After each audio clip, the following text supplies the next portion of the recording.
আসসালামু আলাইকুম রহমতুল্লাহি আবরাকাত। আলহামদুলিল্লাহ সালাতু আসসালামু আলা রাসূলিল্লাহ বাদ।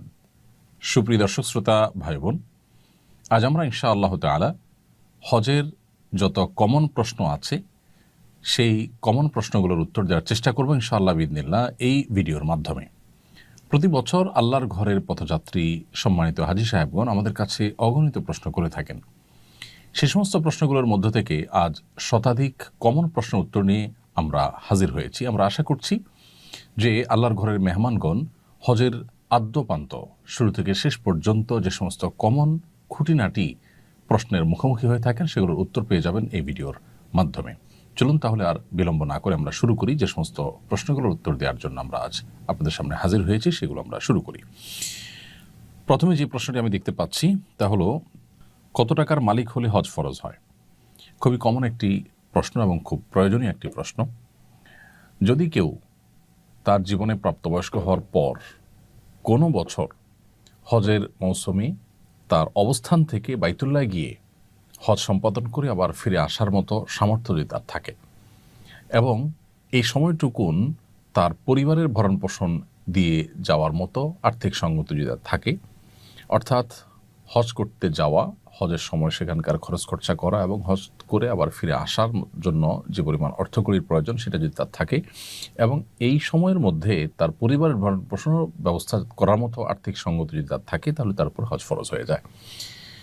আর যদি কারোর এইটা না থাকে তাহলে সেক্ষেত্রে তার উপর হজ ফরজ হবে না। এখন এটা নির্ভর করবে আপনি কোথায় অবস্থান করছেন। আপনি মক্কা অবস্থান করছেন, তাহলে মক্কা থেকে এই হজ সম্পাদন করে আসা আপনার গন্তব্যে, আপনার ঠিকানায়, আপনার নিজ আঙ্গিনায়, এটার জন্য খুবই অল্প স্বল্প পয়সা হলে হয়ে যায়। আবার কেউ যদি বাংলাদেশ থেকে হজ করেন বা বাংলাদেশে যদি কেউ অবস্থান করেন, তাহলে তার হজ ফরজ হওয়ার জন্য একরকমের অর্থকড়ির প্রয়োজন হবে। আবার কেউ যদি ইউরোপে থাকেন তাহলে সেখান থেকে হজ আরও বেশি এক্সপেন্সিভ। অতএব সেখান থেকে হজ করার জন্য যে পরিমাণ টাকার দরকার, সেখান থেকে এসে মক্কায় হজ করে আবার তার জায়গায় ফিরে যাওয়া এবং এই সময়ের ভিতরে পরিবার ভরণ পোষণের ব্যবস্থা করা, এটা তার অবস্থানের উপরে নির্ভর করে বাড়বে। অতএব হজ ঠিক কত টাকা হলে ফরজ হয়, এটা জাকাতের মতো নির্ধারিত কোনো অ্যামাউন্ট নেই যে এই টাকা হলে হজ ফরজ হয়। এটা নির্ভর করে ব্যক্তির অবস্থান থেকে বাইতুল্লাহ গিয়ে হজ করে আসার মতো সামর্থ্য তার আছে কিনা। যদি থাকে তাহলে তারপরে হজ ফরজ হয়ে যাবে। জীবনের কোনো বছর যদি এমন হয় যে হজ করার মতো সামর্থ্য আমার ছিল, ধরুন আজ থেকে 7-8 বছর আগে বাংলাদেশ থেকে 2 থেকে 2.5 লাখ কিংবা 3 লাখ টাকার মধ্যে হজ করে আসা যেত, তখন আপনার কাছে টাকাটা ছিল, আপনি হজ করেননি। এখন হজ এক্সপেন্সিভ হয়ে গেছে, 7 লাখ 8 লাখ টাকার প্রয়োজন হয় বাংলাদেশ থেকে হজ করার জন্য। এখন এই টাকা আপনার নেই। অতএব যদি আপনি মনে করেন যে আমার তো 7-8 লাখ টাকার সামর্থ্য নেই, অতএব আমি হজ তো আমার উপর ফরজ নয়, আমি হজ তো করবো না, না করলে চলবে, এরকমটি বলার কোনো সুযোগ থাকবে না। কারণ আপনার উপর হজ ফরজ হয়েছিল, তখন আপনি করেননি। সো এখন 8 লাখ 10 লাখ 15 লাখ যে টাকাই লাগুক সেটা অ্যারেঞ্জ করে আপনার ফরজ আদায় করতে হবে, কারণ আপনি সেটাকে বিলম্ব করেছেন। আল্লাহ সুবহানাহু ওয়া তাআলা কোরআনে কারিমে বলেছেন, ওয়ালিল্লাহি আলান নাসি হিজ্জুল বাইতি মান ইসতাতা ইলাইহি সাবিলা। মানুষের কাছে আল্লাহর পাওনা হয়ে যায় যদি তার সামর্থ্য থাকে বাইতুল্লাহ গিয়ে হজ করার, সে যেন হজ করে। এই হজ করাটা এটা মানুষের কাছে আল্লাহর পাওনা হয়ে যায়। অন্যান্য ফরজ বিধানের ক্ষেত্রে আল্লাহ তাআলা পুরস্কার বলেছেন, কুতিবা আলাইকুমুস সিয়াম, তোমাদের উপর সিয়াম ফরজ করা হয়েছে, আকিমুস সালাহ ওয়া আতুজ যাকাত, তোমরা সালাত কায়েম করো, যাকাত আদায় করো। কিন্তু হজের ক্ষেত্রে আল্লাহ রাব্বুল আলামিন একটু ভিন্ন ভঙ্গিতে আমাদেরকে হজের ফরজ হওয়ার বিধানটি জানিয়েছেন। অর্থাৎ আল্লাহ বলেছেন যে কারোর সামর্থ্য যদি থাকে বাইতুল্লাহ গিয়ে নিজ গন্তব্যে আবার ফিরে আসার হজের মৌসুমে, তাহলে তার জন্য হজ করাটা এটা আল্লাহর অধিকারে পরিণত হয়, এটা আল্লাহর পাওনায় প্রাপ্যে পরিণত হয়। তার মানে এটা একটা প্রেমময় ইবাদত। একজন বান্দা তার সামর্থ্য থাকবে তিনি হজ করবেন না, এটা হতে পারে না। অতএব যাদের এই আর্থিক সঙ্গতি আছে তাদের উপরে হজ ফরজ হয়ে যাবে। এরপরে প্রশ্ন হলো, হজ কত প্রকার এবং কোন প্রকার হজ সবচেয়ে উত্তম? হজ 3 প্রকার: হজে ইফরাদ, হজে তামাত্তু, হজে কিরান। হজে ইফরাদ হলো হজের সময়ে এহরাম বেঁধে কেউ হজের উদ্দেশ্যে মক্কায় প্রবেশ করলেন এবং সরাসরি তিনি হজ করলেন, তিনি ওমরা সম্পাদন করলেন না। যে এহরামে তিনি প্রবেশ করলেন মিকাতে, সেখান থেকে তিনি হজের নিয়ত করেই প্রবেশ করেছেন এবং প্রবেশ করার পর তিনি সরাসরি মিনায় গিয়ে হজ সম্পাদন করেছেন। মাঝে তিনি তওয়াফ করতে পারেন, সেটা ভিন্ন বিষয়, নফল তওয়াফ হিসেবে সেটা গণ্য হবে। কিন্তু তিনি হজের যে কার্যক্রম আছে মূল হজের, সেটাই শুধু করলেন। হজের আগে তিনি কোনো উমরা করার নিয়ত করলেন না মিকাত থেকে। এটা হলো হজ্জে ইফরাদ বা শুধু হজ। আর হজে তামাত্তু হলো মিকাত থেকে কেউ নিয়ত করলেন যে তিনি হজ এবং উমরা দুইটাই করবেন, তবে উমরা করার পর তিনি হালাল হয়ে যাবেন, স্বাভাবিক হয়ে যাবেন। এরপর আবার হজের যে মূল দিনগুলো আসবে, অর্থাৎ 8 জিলহজ, তখন তিনি আবার এহরাম পরে নতুন করে হজের জন্য কার্যক্রম শুরু করবেন। তো উমরা করে তিনি রিল্যাক্স হয়ে যাবেন, এরপর আবার এহরাম পরে তিনি হজ সম্পাদন করবেন। এরকম নিয়ত করলে সেটাকে বলা হয় হজে তামাত্তু। আর যদি কেউ মিকাত থেকে কেউ উমরা এবং হজ দুইটাই করবেন একসাথে, অর্থাৎ একই এহরামে থেকে তিনি উমরা সম্পাদন করার পর ওই পোশাকে ওই এহরামের নিয়তে থেকেই হজ সম্পাদন করবেন, এটাকে বলা হয় হজে কেরান। এর মধ্যে কোন হজ উত্তম, এটা নিয়ে ফোকাহে কেরামের মধ্যে মতভিন্নতা আছে। ইমাম মালিক রাহিমাহুল্লাহর মতে হজে ইফরাদ উত্তম, ইমাম আহমদ ইবনে হাম্বল রাহিমাহুল্লাহ এবং শাফি রাহিমাহুল্লাহর মতে হজে কেরান, হজে তামাত্তু উত্তম। আর হানাফি মাযহাবের উলামায়ে কেরামের মতে হজে কেরান উত্তম। নবী করিম সাল্লাল্লাহু আলাইহি ওয়াসাল্লাম হজে কেরান করেছেন।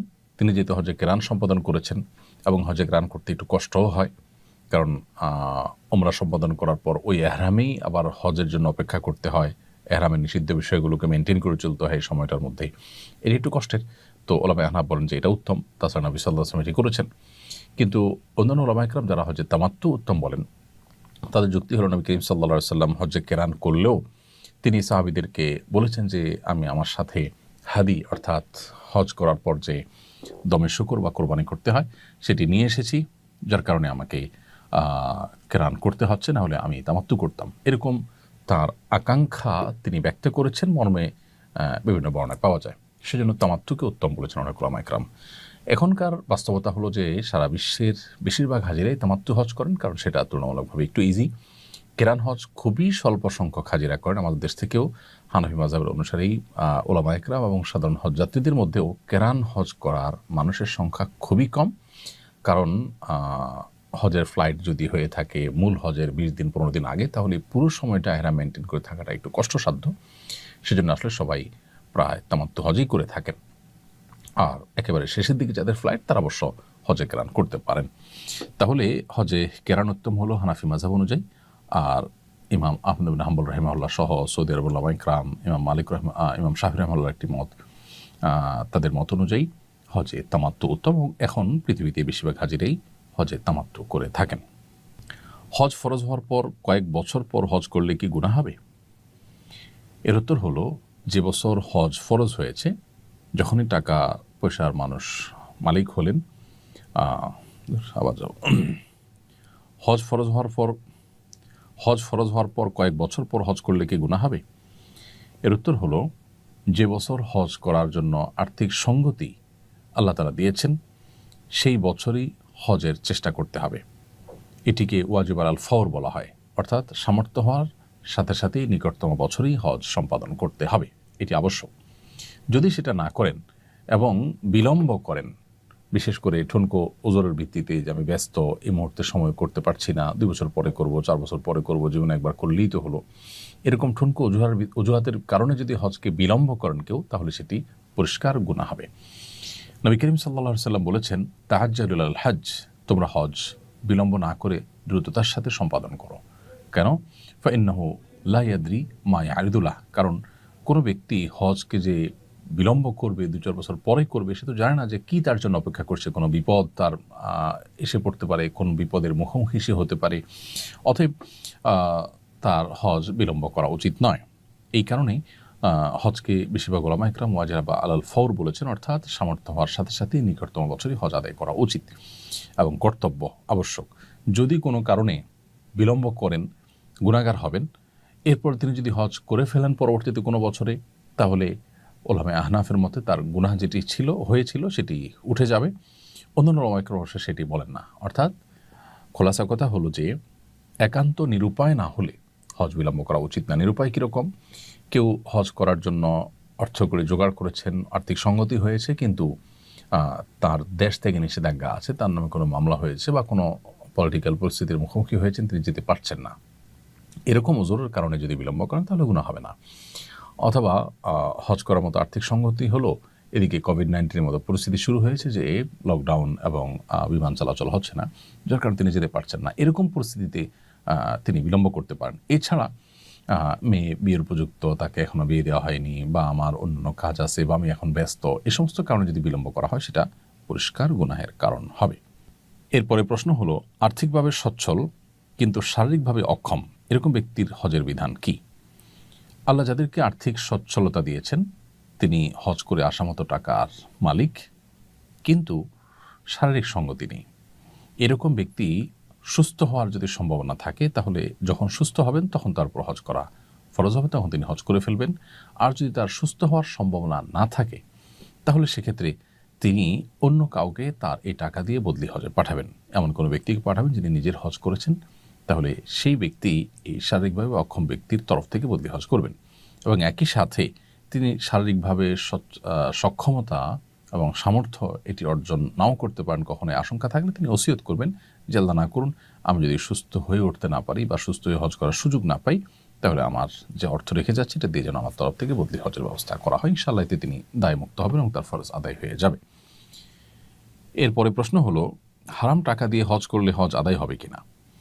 কেউ যদি অবৈধ টাকা বা হারাম উপায়ে উপার্জিত টাকা দিয়ে হজ করেন তাহলে কাগজে কলমে তার হজ হয়ে যাবে, কিন্তু এর কারণে তিনি যেমন গুনাহগার হবেন তেমনিভাবে তার এই হজ আল্লাহ সুবহানাহু ওয়া তাআলার কাছে অ্যাকসেপ্টেবল হবে না, গ্রহণযোগ্য হবে না। হজের যে সওয়াব, হজের যে মূল উপকারিতা সেটা থেকে তিনি বঞ্চিত হবেন। তবে তিনি আইনি যে দায় সেটা থেকে মুক্ত হবেন, অর্থাৎ ফরজ আদায় হয়েছে এটি বলা যাবে। অতএব হজ করার ক্ষেত্রে আমাদের পবিত্র এবং হালাল টাকা এটা দিয়ে হজ করা উচিত। অন্যান্য ইবাদত বন্দেগী করার ক্ষেত্রেও এই হালালটাই আমাদের ব্যবহার করা উচিত, কারণ নবী করিম সাল্লাল্লাহু আলাইহি ওয়াসাল্লাম বলেছেন, ইন্নাল্লাহা তাইয়্যিব লা ইয়াকবালু ইল্লা তাইয়্যিবা। আল্লাহ তাআলা পবিত্র, তিনি পবিত্র ছাড়া হারাম কোনো অর্থ, হারাম কোনো দান, হারাম কোনো প্রচেষ্টা এটা আল্লাহ তাআলা গ্রহণ করেন না। অতএব হজ করার ক্ষেত্রেও হালাল টাকায় হজ করা উচিত। এরপরে প্রশ্ন হলো, ঋণগ্রস্ত ব্যক্তি হজ করলে তার হজ হবে কিনা? যদি ঋণগ্রস্ত ব্যক্তি হজ করেন তাহলে তার হজ করতে গিয়ে যদি ঋণ আদায়ে কোনো প্রকার অসুবিধা তৈরি না হয়, তার ঋণটা যদি সিস্টেমিক্যাল ঋণ হয়, যেমন কিস্তিতে তিনি পরিশোধ করছেন এবং নিয়মতান্ত্রিকভাবে কিস্তি দিতে দিতে একটা সময় পরিশোধ হবে সেরকম ব্যবস্থা আছে এবং পাওনাদারের সাথে সেরকম বোঝাপড়া আছে, তাহলে সেক্ষেত্রে তিনি ঋণগ্রস্ত অবস্থায় হজ করতে পারেন।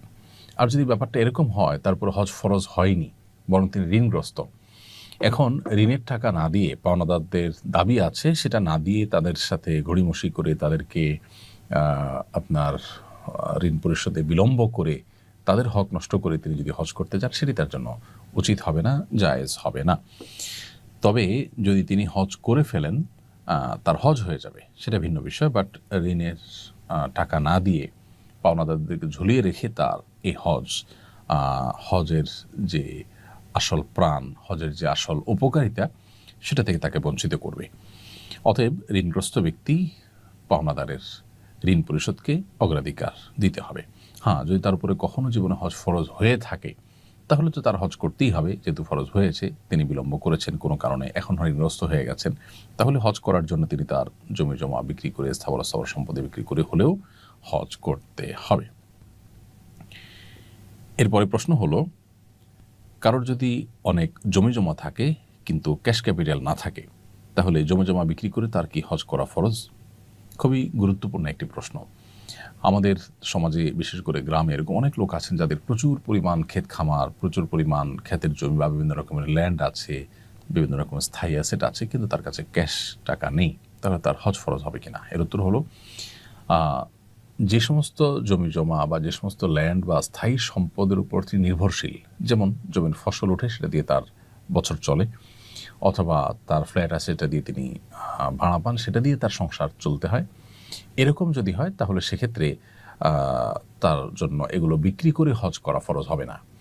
কিন্তু যদি এই পরিমাণ জমি থাকে যে তার বছর চলার পরও অতিরিক্ত আরও আছে, বা যেটার উপরে তার সংসার চলাটা নির্ভরশীল না, এরকম অতিরিক্ত জমি জমা বা অতিরিক্ত অ্যাসেট যদি থাকে তাহলে সেগুলো বিক্রি করে হজ করার মতো অর্থ যদি পাওয়া যায় তাহলে অবশ্যই তার উপর হজ ফরজ হয়ে যাবে।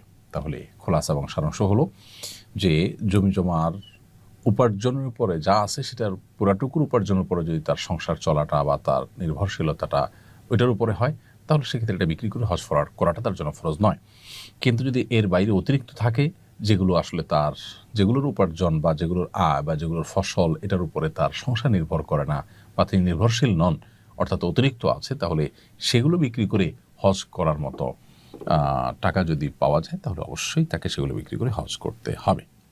ছোটবেলায় হজ করলে কি বড় হওয়ার পর পুনরায় হজ করতে হবে? যদি কেউ প্রাপ্তবয়স্ক হওয়ার আগে শৈশবে বা আপনার নাবালিগ অবস্থায় বাবা মার সাথে বা অন্য কারোর সাথে হজ করেন, তাহলে এই হজটা তার জীবনের ফরজ হজ হিসেবে যথেষ্ট হবে না, বরং এই হজটা নফল হজ হবে।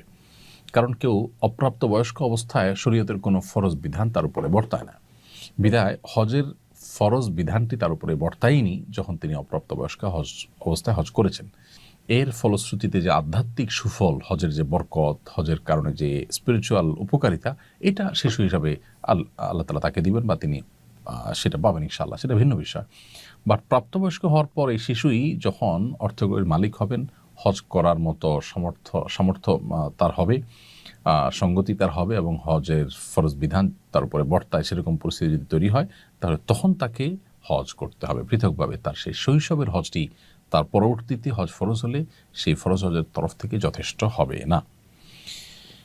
এরপরে প্রশ্ন হলো, হজে যাওয়ার আগে আত্মীয় স্বজন ও পাড়া পড়োশীদের খাওয়ানো কতটা যুক্তিযুক্ত? কোরআন হাদিস কি বলে সম্পর্কে? হজে যাওয়ার আগে আত্মীয় স্বজনকে ডেকে খাওয়াতে হবে এরকম কোনো বাধ্যবাধকতা বা এরকম কোনো নির্দেশনা কোরআন বা সুন্নাহর কোথাও পাওয়া যায় না। এটা যদি কেউ আত্মীয় স্বজনের দোয়া নেওয়ার জন্য হজের সফর থেকে তিনি ফিরে আসেন না আসেন, তাদের কাছ থেকে মাপটাপ চাওয়ার জন্য করেন, তাহলে এটা মুবাহ বা জাস্ট জায়েজ কাজ হতে পারে। কিন্তু এর মাধ্যমে তিনি যে হজে যাচ্ছেন সেটা মানুষকে জানালেন, এটা তার লৌকিকতা বা প্রদর্শন ইচ্ছা থেকে যদি হয়, তাহলে সেক্ষেত্রে সেটি গুনাহের কারণ হবে।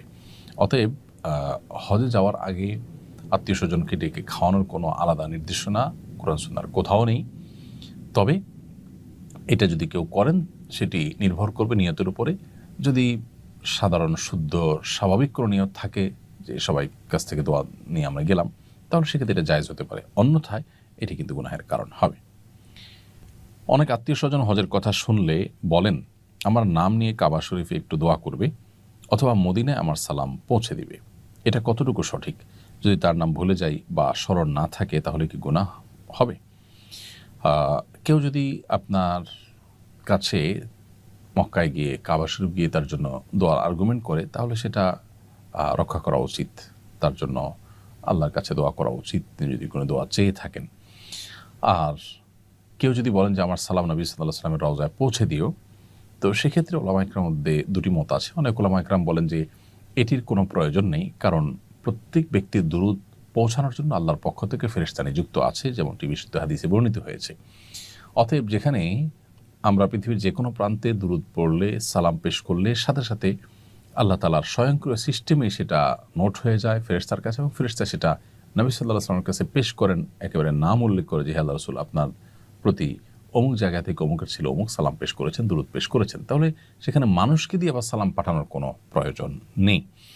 এর বিপরীতে অন্যান্য ওলামা একরাম অনেকে বলেন যে এটি করা যেতে পারে, এটি করলে কোনো অসুবিধা নেই।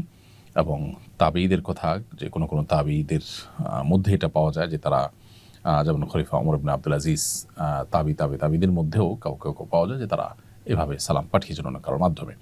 ওমর ইবনে আব্দুল আজিজ রাহিমাহুল্লাহ তিনি সালাম পাঠানোর কথা বর্ণিত হয়েছে এক বর্ণনায়। তো এগুলোর উপর ভিত্তি করে অনেক ওলামা কেরাম এটাকে জায়েজ বলেন। কিন্তু সাহাবায়ে কেরাম বা হাদিসে মূলত একজন আরেকজনের জন্য দোয়া করা, দোয়া চাওয়া, এগুলো বর্ণিত হলেও সালাম পেশ করা নবী সাল্লাল্লাহু আলাইহি ওয়াসাল্লামের কাছে কারোর মাধ্যমে, এটি কোনো হাদিস দ্বারা ওইভাবে আসলে সাব্যস্ত হয় না। খোলাসা কথা হলো যে কেউ যদি আমাদের জন্য দোয়া করে, তাহলে তাদের জন্য দোয়া করা উচিত। যদি অনেক মানুষ দোয়া চায়, তাদের সবার নাম মনে না থাকে, তাহলে আমি কমন দোয়া করতে পারি, আল্লাহ যতজন দোয়া চেয়েছেন আপনি জানেন, আপনি তাদের সবার নেক উদ্দেশ্য পূরণ করুন, বা যারা দোয়া চেয়েছেন, যারা যেটা চেয়েছেন তাদের সে বোধ চাওয়াগুলো পূরণ করুন। এভাবে আপনি কমন দোয়া করে দায়মুক্ত হতে পারেন। আর নবী সাল্লাল্লাহু আলাইহি ওয়াসাল্লামের কবরের সামনে সালাম পেশ যখন আমরা করি, তখন আজকাল বিশেষ করে এত ভিড় হয়, নিজের সালামটা পেশ করাটাই দায় হয়ে যায়। এত অল্প সময় সেখানে রানিং অবস্থায় সালাম দিতে হয়। সেখানে আসলে অনেক লোক বললে তাদের নাম নিয়ে হে আল্লাহ রাসূল অমুক অমুক আপনার প্রতি সালাম পেশ করেছেন, বা অমুক অমুক তরফ থেকে আসসালাতু ওয়াসসালামু আলাইকা রাসূলুল্লাহ, এরকম বলা আসলে সেই সুযোগ স্কোপ আজকাল থাকেও না। এটা হলো বাস্তবতা। অতএব দোয়ার ক্ষেত্রে আমরা যেমন কমন দোয়া করতে পারি তাদের জন্য, আবার সেই সাথে তাদের নামের নোট নিয়ে নিতে পারি যে কারা কারা দোয়া চেয়েছেন, তাদের নামগুলো ধরে ধরে নোট দেখে আমরা তাদের জন্য আল্লাহর ঘরে বা বাইতুল্লাহ গিয়ে দোয়া করতে পারি। সেটা আরও ভালো, কারণ অন্যের জন্য যখন দোয়া করা হয় তখন আল্লাহর ফেরেশতারা যেই দোয়া করেন তার জন্য দোয়া করেন। অতএব আমি মানুষের জন্য যত বেশি দোয়া করব তার সুফল আমি তত বেশি পাবো। আমি দোয়া করব মানুষ হয়ে, আর তার বিপরীতে তার জন্য আমি যা দোয়া করলাম আল্লাহর ফেরেশতারা সেটা আমার জন্য দোয়া করবেন, অর্থাৎ আমার চাইতে উত্তম ব্যক্তি আমার জন্য দোয়া করবেন। অতএব এক্ষেত্রে আমাদের কার্পণ্য করা উচিত নয়। হজের প্রস্তুতি হিসাবে কি কি কাজ করা উচিত? হজে যাওয়ার আগে বা আমরা মক্কায় পৌঁছার পর মূল হজের আগে প্রস্তুতি হিসাবে আমাদের সবচেয়ে গুরুত্বের সাথে যেটি করা উচিত তা হলো হজের মানসিক প্রস্তুতি গ্রহণ করা। হজ এটা একটা প্রেমময় ইবাদত। ইব্রাহিম আলাইহিস সালামের স্মৃতি বিজড়িত আল্লাহর কুদরতের বিভিন্ন নিদর্শনগুলো পরিদর্শন করা, অবলোকন করা, দেখা, প্রত্যক্ষ করা এবং এর মাধ্যমে নিজের ঈমানি শক্তিকে শানিত করা, জাগ্রত করা, এটা হজের অন্যতম উদ্দেশ্য। এজন্য হজের যে আধ্যাত্মিক শিক্ষা সেটাকে জানার চেষ্টা করা, সেটাকে বোঝা এবং অনুভব করার চেষ্টা করা। এজন্য প্রমিনেন্ট ওলামা একরাম তাদের বক্তব্য যেমন শোনা যেতে পারে এবং এ সম্পর্কিত বহু বই পুস্তক আছে। আমাদের ইসলামের পূর্বসূরীদের হজ এবং ওমরার ঈমান জাগানিয়া বিভিন্ন দাস্তান আছে, সেগুলো আমরা পড়তে পারি। এর মাধ্যমে মানসিকভাবে আমি হজের জন্য প্রস্তুতি নিতে পারবো ইনশাআল্লাহ। দ্বিতীয়ত, হজের বিধিবিধানগুলো যেহেতু জীবনে বারবার করে আমাদের পালন করার মতো সুযোগ আসে না, সচরাচর জীবনে একবার ফরজ হয়, সেজন্য কোনোভাবে যেন মিস না হয়, ভুল না হয়, বড় কোনো ত্রুটি যেন না হয়, এমনকি ছোট ত্রুটিও যেন না হয়, সেজন্য হজের আদ্যপান্ত জানার চেষ্টা করা। নবী করিম সাল্লাল্লাহু আলাইহি ওয়াসাল্লাম বলেছেন, খুযু আন্নী মানাসিকাকুম, তোমরা তোমাদের হজের বিধিবিধানগুলো আমার কাছ থেকে গ্রহণ করো, আমি যেভাবে করেছি সেভাবে তোমরা সেগুলোকে সম্পাদন করো। অতএব নবী সাল্লাল্লাহু আলাইহি ওয়াসাল্লাম কীভাবে হজ করেছেন, কোন জায়গায় কী করতে বলেছেন, কোন জায়গায় কোন দোয়া পড়বেন এবং দোয়ার জায়গাগুলো কি কি, কোনটা ফরজ, কোনটা ওয়াজিব, কোনটা নফল, কোনটার পরে কোনটা, 8ই জিলহজ থেকে নিয়ে 13ই জিলহজ পর্যন্ত আমরা এই দিনগুলোর কখন কোন কাজটা করব, স্টেপ বাই স্টেপ আমাদের জানতে হবে। তাহলে দ্বিতীয় প্রস্তুতি হলো যে হজের সমস্ত বিধিবিধান, হজের সমস্ত নিয়ম কানুনগুলো কোরআন সুন্নাহর আলোকে জানার চেষ্টা করবো আমরা ইনশাআল্লাহ তাআলা। তৃতীয়ত, হজ করতে আমরা মক্কায় যাব ইনশাআল্লাহ, সেখানকার এনভায়রনমেন্ট, সেখানকার পরিবেশ আমি যেখানে অবস্থান করছি আমার দেশ থেকে ভিন্নতর। অতএব সেখানে গিয়ে সুস্থ সবলভাবে আমি নিরাপদে নির্বিঘ্নে যেন ইবাদতবন্দি করতে পারি, স্মুথলি যেন আমার সমস্ত দোয়া এবং ইবাদত, তওয়াফ ইত্যাদি নিবেদন করতে পারি, সেজন্য শারীরিকভাবেও নিজেকে প্রস্তুত করা এবং সেখানকার প্রতিবন্ধকতাগুলো মাথায় রেখে আমাদের প্রস্তুতি গ্রহণ করা। এভাবেই ত্রিমুখী প্রস্তুতি যদি আমরা গ্রহণ করতে থাকি ইনশাআল্লাহ হজ অর্থবহ হবে। সেই সাথে আর একটি সম্পূরক প্রস্তুতির কথা বলবো, আল্লাহর কাছে দোয়া করা যে আল্লাহ আপনি আমাকে সুস্থ সবলভাবে স্বাভাবিকভাবে হজের সমস্ত কাজগুলো সম্পাদন করার তৌফিক দান করুন। হজ একটা কষ্টসাধ্য ইবাদত, নারীদের হজকে জিহাদের সমতুল্য বলেছেন নবী সাল্লাল্লাহু আলাইহি ওয়াসাল্লাম। বিধায় এটি আল্লাহ সহজ করলেই সহজ হবে, না হলে কিন্তু সহজ হবে না। সেজন্য দোয়া করতে থাকা এবং আল্লাহ যেন মাবরুর হজের তৌফিক দান করেন, সেজন্য বিশেষভাবে আল্লাহর কাছে আমরা দোয়া করবো ইনশাআল্লাহ তাআলা। এহরাম কখন করব, এহরাম করার নিয়ম কি? হজের এহরাম আমরা তামাত্তু হজ যারা করবেন তারা 2 ধাপে এহরাম পরবেন, আর কেরান এবং হজে ইফরাদ যারা করবেন তারা 1 ধাপে হজের এহরাম পরিধান করবেন। 3 প্রকার হাজি অর্থাৎ ইফরাদ, তামাত্তু, কেরান যে প্রকারই হজ করেন না কেন আপনাকে মিকাত থেকে এহরাম বাঁধতে হবে হজের নিয়তে। আপনি যদি বাহির থেকে যান সেক্ষেত্রে মিকাত থেকে আপনি হজের নিয়তে আপনাকে এহরাম বাঁধতে হবে। এই যে মিকাত থেকে হজের এহরাম বাঁধবো, আমরা যারা বিমানে যাই আমরা সেই সুযোগ থেকে বঞ্চিত হই, কারণ বিমান আসলে মিকাতের ওখানে ল্যান্ড করে না, মিকাতের উপর দিয়ে চলে যায়। তো সেক্ষেত্রে আমরা যে দেশ থেকে যাব তিনি সেই দেশের এয়ারপোর্ট বা হাজি ক্যাম্প এই সমস্ত জায়গা থেকে এহরাম বাঁধতে পারি, চাইলে বাসা থেকে এহরামের কাপড় পরিধান করতে পারি। এটা হলো পরিধান করা। আর নিয়তটা যেটা এহরামের আনুষ্ঠানিকতা বা এহরামের যে মূল কার্যক্রম সেটি আমরা শুরু করব, অর্থাৎ নিয়ত করাটা শুরু করব হলো মিকাত থেকে। সেটা কিভাবে? বিমান যখন মিকাতের কাছাকাছি যাবে তখন আমাদেরকে পাইলট ঘোষণা দিবেন যে আমরা মিকাত ক্রস করতে যাচ্ছি, তখন আমরা নিয়ত করে নেব যে আমরা হজ করতে যাচ্ছি। যদি এমন কোনো দেশ থেকে আসেন যেখানে আসলে হজ যাত্রী ওই ফ্লাইটে খুবই কম, আপনাকে হয়তো বলা হবে না, সেক্ষেত্রে আপনি নিশ্চয়ই তাদের কাছ থেকে জানতে পারবেন যে আপনি সৌদি আরবের বর্ডারে ঢুকেছেন, কোন জায়গায় আছেন, ম্যাপ দেখার সুযোগ থাকে, আজকাল জানার সুযোগ থাকে, বিধায় আপনি মিকাতের কাছাকাছি গিয়ে নিয়ত করবেন। এ হলো আমাদের এহরাম শুরু হওয়া। দ্বিতীয় ধাপে এহরাম করতে হবে তামাত্তু হাজিদেরকে। সেক্ষেত্রে তারা দ্বিতীয় ধাপের এহরামটা পড়বেন মূলত 8ই জিলহজ সকালে অথবা 7ই জিলহজ সন্ধ্যায়। আপনার বাস যখন প্রস্তুত হয় মিনা যাওয়ার জন্য, তখন হোটেল থেকে এহরাম পরে আপনি চলে যাবেন ইনশাআল্লাহ তাআলা। তাহলে এহরামের পোশাকটা আমরা পরিধান হয়তো দেশ থেকে করব, কিন্তু নিয়তটা করব আমরা মিকাত থেকে বা মিকাতের কাছাকাছি জায়গায় গিয়ে, এবং যখন নিয়ত করব তখন থেকেই কিন্তু আমাদের তালবিয়া পাঠ শুরু হবে। আর এহরামের নিয়ম হলো আমরা সেলাইবিহীন শুভ্র সাদা কাপড় পরলে সেটা উত্তম, অন্য কোনো কালারের যদি পোশাক পরেন সেটাও আপনার এহরামের জন্য যথেষ্ট হয়ে যাবে যদি সেলাই করা না হয়। আর এবং পাশাপাশি এই এহরামের কাপড় হিসাবে একটা টুকরো নিচে আরেকটা টুকরো চাদর হিসাবে উপরে, অর্থাৎ একটা লুঙ্গির মতো একটা চাদরের মতো করে পুরুষদের জন্য পরিধান করা। আর মা বোনদের জন্য সাধারণ যে পোশাক তারা পরে থাকেন ওই স্বাভাবিক পোশাক পরিধান করবেন। এটাই হলো তাদের এহরামের কাপড়। তো এহরামের নিয়ম হলো যে আমরা মিকাতে গিয়ে না নামার সুযোগ না থাকে তাহলে তার আগে থেকে আমরা উত্তম রূপে মাথা থেকে পা পর্যন্ত পুরো শরীরকে ফ্রেশ করে, নখ, অবাঞ্ছিত লোম ইত্যাদি কেটে উত্তম রূপে গোসল করে তারপর আমরা এহরামের কাপড় পরিধান করব। 2 রাকাত নামাজ পড়ব, নামাজের কোনো ওয়াক্ত হলে ফরজ নামাজ পড়ব, না হলে 2 রাকাত নামাজ পড়ে আমরা এহরামের কাপড় পরে ফেলব। এরপর মিকাতের কাছাকাছি গিয়ে লাব্বাইকা হাজ্জান বা লাব্বাইকা উমরাতান আপনি যেটা করছেন সেটা নিয়ত করে তারপর থেকে তালবিয়া শুরু করবেন। তাহলে এ হলো এহরাম আমরা কখন করব এবং এহরামের নিয়ম কি সে সম্পর্কে বিস্তারিত। যদি কারোর হজের ফ্লাইট বা উমরার ফ্লাইট আগে মদিনায় যায়, মদিনায় থেকে তারপরে তারা ব্যাক করবেন মক্কাতে হজের জন্য, তাহলে সেক্ষেত্রে তারা বাংলাদেশ থেকে বা যেখান থেকে যাবেন সেখান থেকে এহরাম পড়বেন না। তারা মদিনা থেকে যখন মক্কায় আসবেন তখন মিকাত পড়বে, সেই মিকাত থেকে তারা হজের এহরাম পড়বেন। আগের হজ বা ওমরা পালনকারীদের এহরামের কাপড় অন্যজন ব্যবহার করতে পারবে কিনা? আপনি জীবনে কখনো নিজে হজ করেছেন, আগে ওমরা করেছেন, আপনার সেই পুরাতন হজ বা ওমরার যে এহরামের কাপড় সেটা দিয়ে আপনি আবার নতুন করে বা পরবর্তীতে যে কোনো হজ বা ওমরা করতে পারবেন। এমনকি একজনে একটা কাপড়ে ওমরা করেছেন বা হজ করেছেন, তার কাপড় পবিত্র কাপড়ে, ধোয়া কাপড়ে আরেকজন এহরাম করে হজ বা ওমরা করতে পারবেন, এতে কোনো অসুবিধা নেই। অর্থাৎ হজ এবং ওমরার জন্য নতুন কাপড় হওয়া জরুরি নয়। এরপরে প্রশ্ন হলো মহিলাদের এহরামের পোশাক কেমন হবে? মহিলাদের এহরামের পোশাক হবে একেবারে সাধারণ স্বাভাবিক পোশাক, তবে তারা মুখের উপরে নেকাব বাঁধবেন না আর হাত মোজা না পরে স্বাভাবিকভাবে থাকার চেষ্টা করবেন। বিশেষ করে বড় ওড়না যদি থাকে তাহলে সেক্ষেত্রে পরপুরুষের সামনে তার হাত প্রদর্শিত হতে পারে, সেরকম আশঙ্কা তৈরি হলে ওড়নার ভেতরে তিনি প্রবেশ করাবেন। বাস এইটুকু সতর্কতা যথেষ্ট।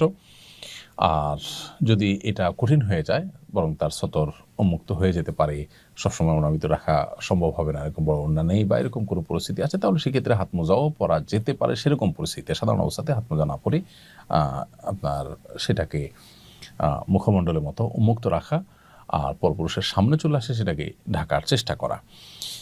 এটা হলো মেয়েদের এহরামের ক্ষেত্রে লক্ষণীয় এবং করণীয়। এর বাইরে তারা অবশ্য সাধারণ সব পোশাক পরবেন, পুরুষের মতো সেলাবিহীন হওয়া তাদের জন্য জরুরি নয়। শুধু মুখটা, ক্যাপগুলো পাওয়া যায় যে সমস্ত ক্যাপের মাথায় কাপড় ঝোলানো থাকে, যখন তারা পরপুরুষের সামনে বা রাস্তাঘাটে বা মুভমেন্টে থাকবেন, অন্যান্য পুরুষরা থাকবে, গায়ে মাহারামরা থাকবে, এরকম জায়গায় থাকবে, তখন তারা সে কাপড়টা ফেলে দিবেন। একদিকে তাদের পর্দা হয়ে যাবে, অপরদিকে মুখ বাঁধার যে ব্যাপারটা সেটাও কিন্তু হবে না। বিধায় এ সমস্ত ক্যাপগুলো আমাদের বোনরা ব্যবহার করতে পারেন, মায়েরা ব্যবহার করতে পারেন। আর যদি পরপুরুষের সামনে যাওয়ার মতো অপশন না থাকে, হোটেলে আছেন, রুমে আছেন, নিজস্ব জায়গায় আছেন, তাহলে মুখমণ্ডল খোলা রাখতে হবে, সেটাকে ঢাকবেন না। ব্যাস, এর বাইরে আলাদা কোনো নিষেধাজ্ঞা নেই। আর এহরামের প্রস্তুতি হিসাবে গোসল করা, অবাঞ্ছিত লোম, নখ ইত্যাদি কেটে পরিষ্কার করা, এগুলো পুরুষদের মতো নারীদের জন্য সমানভাবে প্রযোজ্য। এবং এহরামের পর 2 রাকাত সালাত আদায় করা, সব কিছুই যথাযথভাবে করবেন একজন পুরুষের মতো। এরপরে প্রশ্ন হলো এহরামের পর কোন কোন জিনিস নিষিদ্ধ? এহরামের পর একজন মুহরিমের জন্য, একজন হজ বা উমরা যাত্রীর জন্য মিকাতে নিয়ে এহরাম পড়েছেন, মিকাতের কাছাকাছি থেকে এহরামের নিয়ত করেছেন, এরপর থেকে তার জন্য যে সমস্ত বিষয়গুলো নিষিদ্ধ হয়ে যায়, তার এহরাম সংশ্লিষ্ট কাজ শেষ করে উমরা বা হজ সম্পাদন করার আগ পর্যন্ত সে কাজগুলো হলো, প্রথমত যৌনতা সংশ্লিষ্ট কথা এবং কাজ এগুলো থেকে বিরত থাকা, স্ত্রী সহবাস না করা, এটা তার জন্য আবশ্যক। তিনি মিকাত থেকে এহরাম করেছেন, এহরাম করে তিনি উমরা সম্পাদন করার আগ পর্যন্ত, অর্থাৎ মাথার চুল মুন্ডন করার আগ পর্যন্ত তার জন্য এটি হালাল নয়। অতএব এটি একটি কাজ, স্ত্রী সহবাস, স্বামী সহবাস, এটা থেকে বিরত থাকতে হবে এহরামরত অবস্থাতে।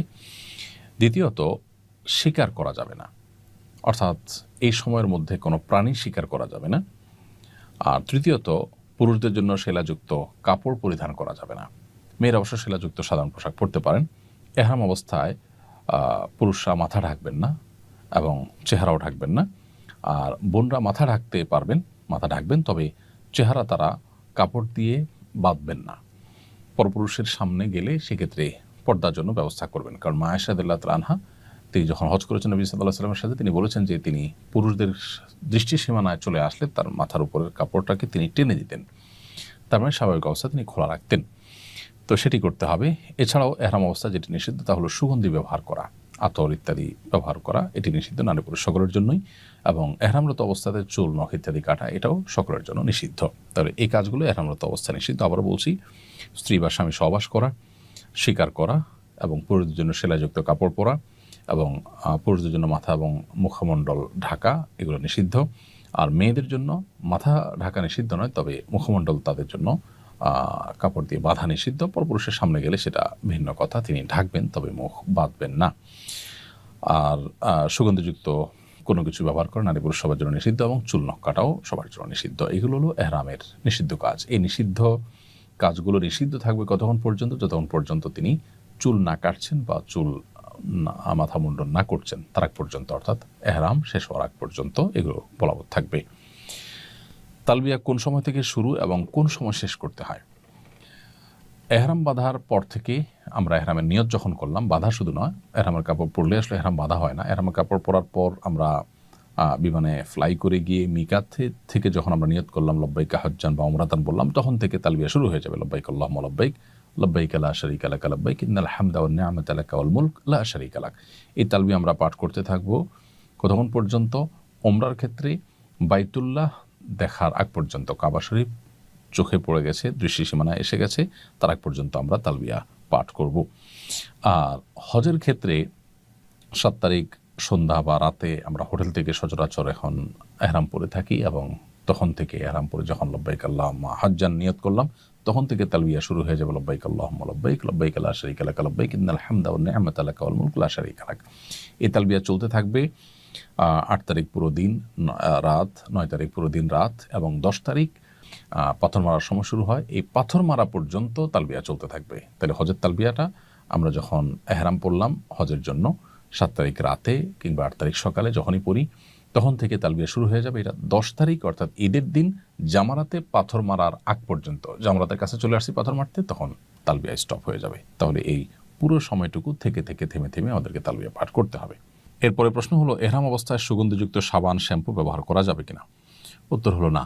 এহরাম অবস্থা যেহেতু সুগন্ধি ব্যবহার নিষিদ্ধ, বিধায় যে সাবান, শ্যাম্পু বা হ্যান্ড ওয়াশ এগুলোতে সুগন্ধি আছে সেগুলো ব্যবহার থেকে বিরত থাকতে হবে। বরং আজকাল এমন সব সাবান পাওয়া যায় যেগুলোতে আসলে সুগন্ধি নেই, সেরকম সাবান আমরা ব্যবহার করতে পারি। হোটেলগুলোতেও দেখা যায় যে সাধারণ ছোটো ছোটো কিছু সাবান সরবরাহ করে যেগুলোতে কোনো সুগন্ধি নেই, সেগুলো আমরা ব্যবহার করতে পারি। এছাড়া সুগন্ধি ছাড়া বহু সাবান আজকাল পাওয়া যায়, সেগুলো ব্যবহার করতে পারি।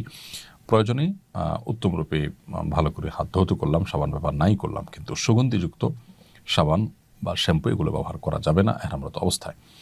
এহরাম অবস্থায় সেলা বিশিষ্ট ফিতাসহ ঘড়ি, বেল্ট এবং ব্যাগ ব্যবহার করা যাবে কিনা? এহরাম অবস্থায় ফিতা বিশিষ্ট ঘড়ি, যে ঘড়িতে সেলাই আছে কিংবা বেল্টে সেলাই আছে, ব্যাগ আছে সেখানে সেলাই করা, এগুলো ব্যবহার করতে কোনো অসুবিধা নেই, কারণ এগুলো পোশাক হিসাবে পরিধান করা হয় না। এগুলো যদি সাথে থাকে এহরামরত অবস্থায়, তাতে হজ বা উমরার কোনো ক্ষতি হবে না। এহরামের নিয়ত করার সময় অজু থাকা আবশ্যক কিনা? আমি যখন এহরামের নিয়ত করব, বিশেষ করে আমরা যখন বিমানে যাই তখন মিকাতের কাছাকাছি যাওয়ার পর পাইলট আমাদেরকে জানান যে আমরা কয়েক মিনিটের মধ্যে মিকাত ক্রস করতে যাচ্ছি, তখন আমরা মূলত এহরামে নিয়ত করি এবং এহরাম তখন মূলত স্টার্ট হয়। পোশাকটা আগে পরে রাখি, কিন্তু স্টার্টটা সেখান থেকে হয়। তো তখন থেকেই নিষিদ্ধ বিষয়গুলো বর্তায় আমাদের উপরে যখন আমরা নিয়ত করলাম মিকাত থেকে।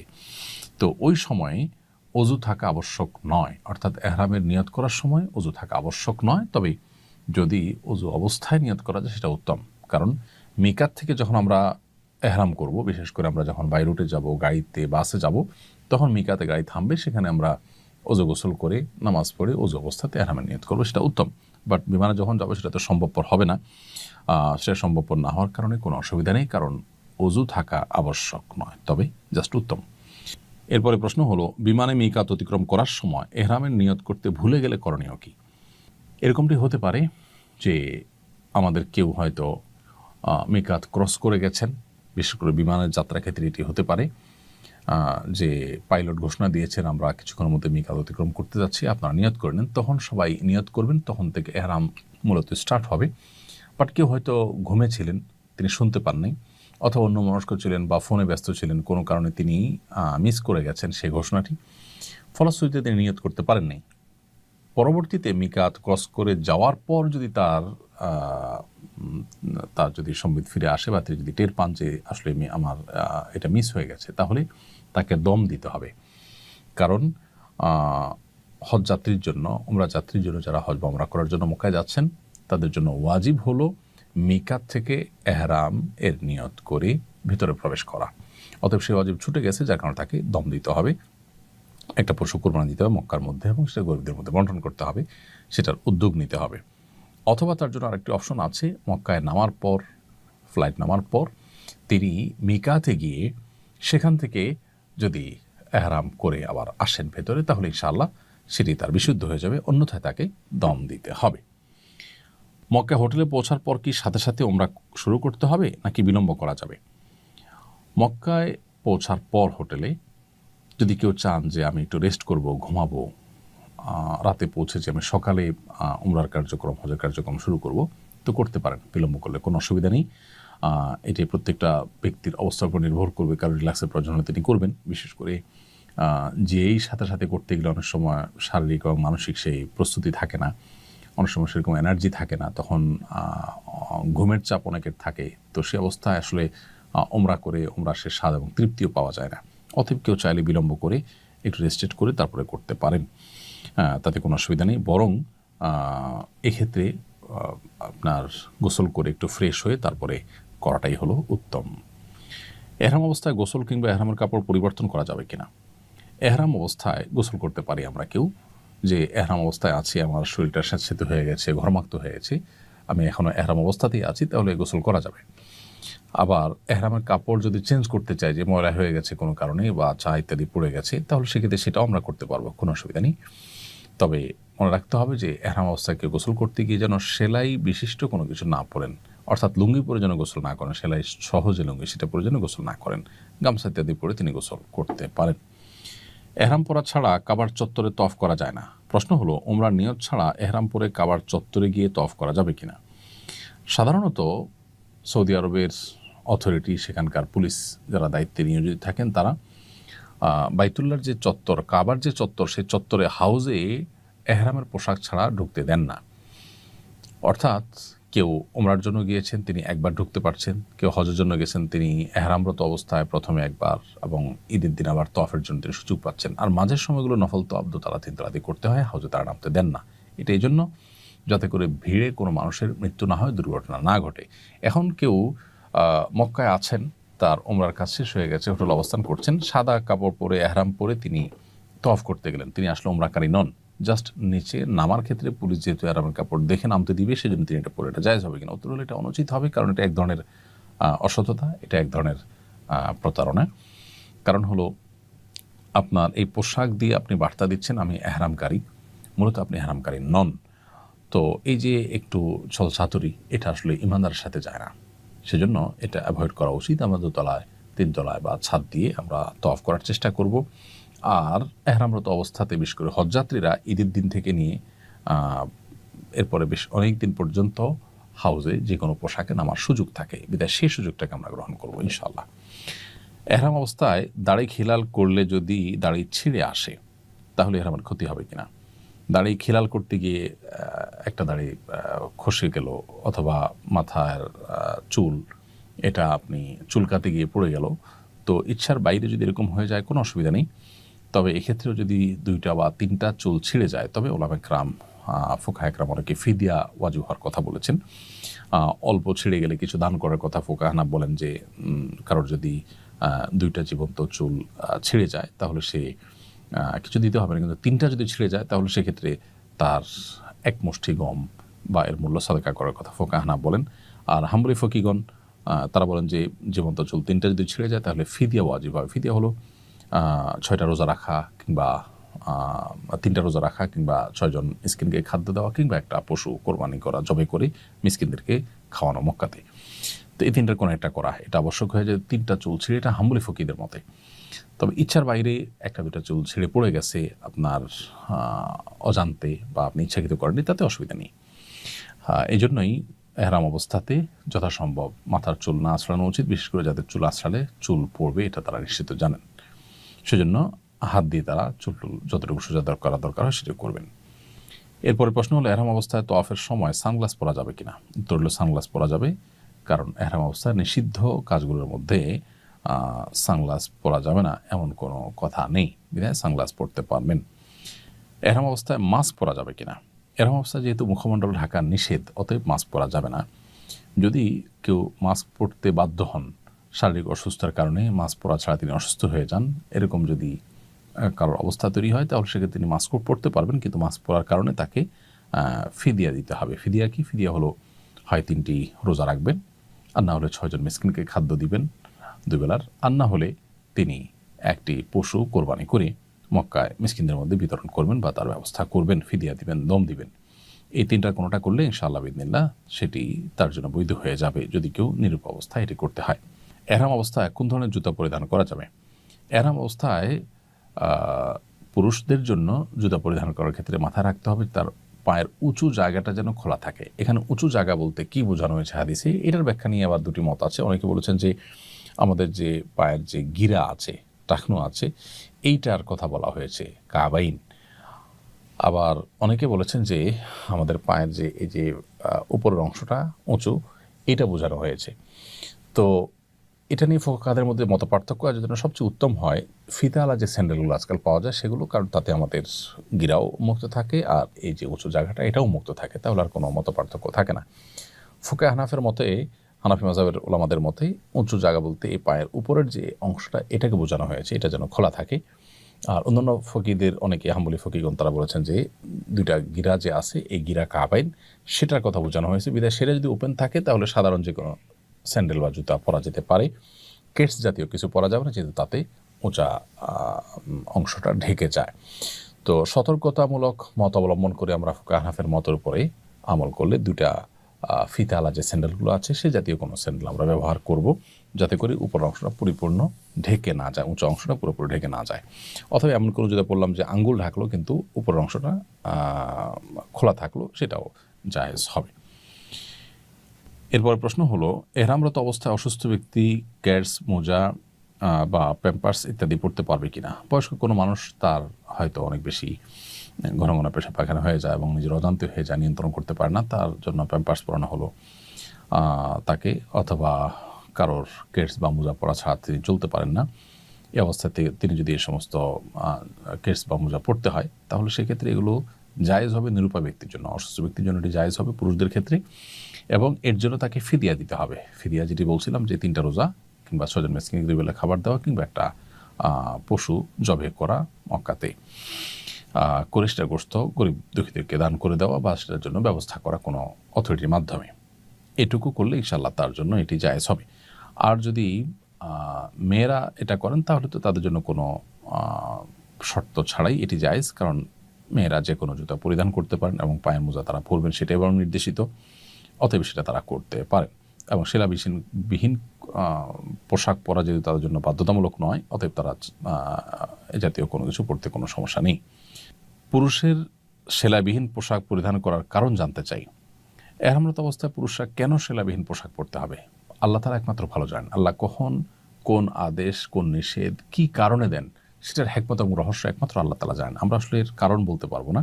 আমরা শুধুমাত্র আমান্না সাল্লাম না, আল্লাহ তাআলা আমাদেরকে নির্দেশ করেছেন, তাই আমরা সেটিকে আমল করছি। এ হলো আমাদের বিষয়। এর বাইরে সেলাবিহীন পোশাক পরার পেছনে হেকমা বা রহস্য হিসেবে অনেক রহস্যের কথা বলেন যে এহরামরত অবস্থায় এটা কেন পড়তে হবে। তার মধ্যে একটা হেকমা বা রহস্য হলো যে মূলত হজের এই আনুষ্ঠানিকতা বা কার্যক্রমগুলো সম্পন্ন করার সময় মানুষ যেন তার সরলতা এবং স্বাভাবিকভাবে সরলভাবে নিজেকে উপস্থাপন করে আল্লাহর সামনে, পরিপূর্ণ বান্দিগির যেন দাসত্বের যেন প্রকাশ হয়।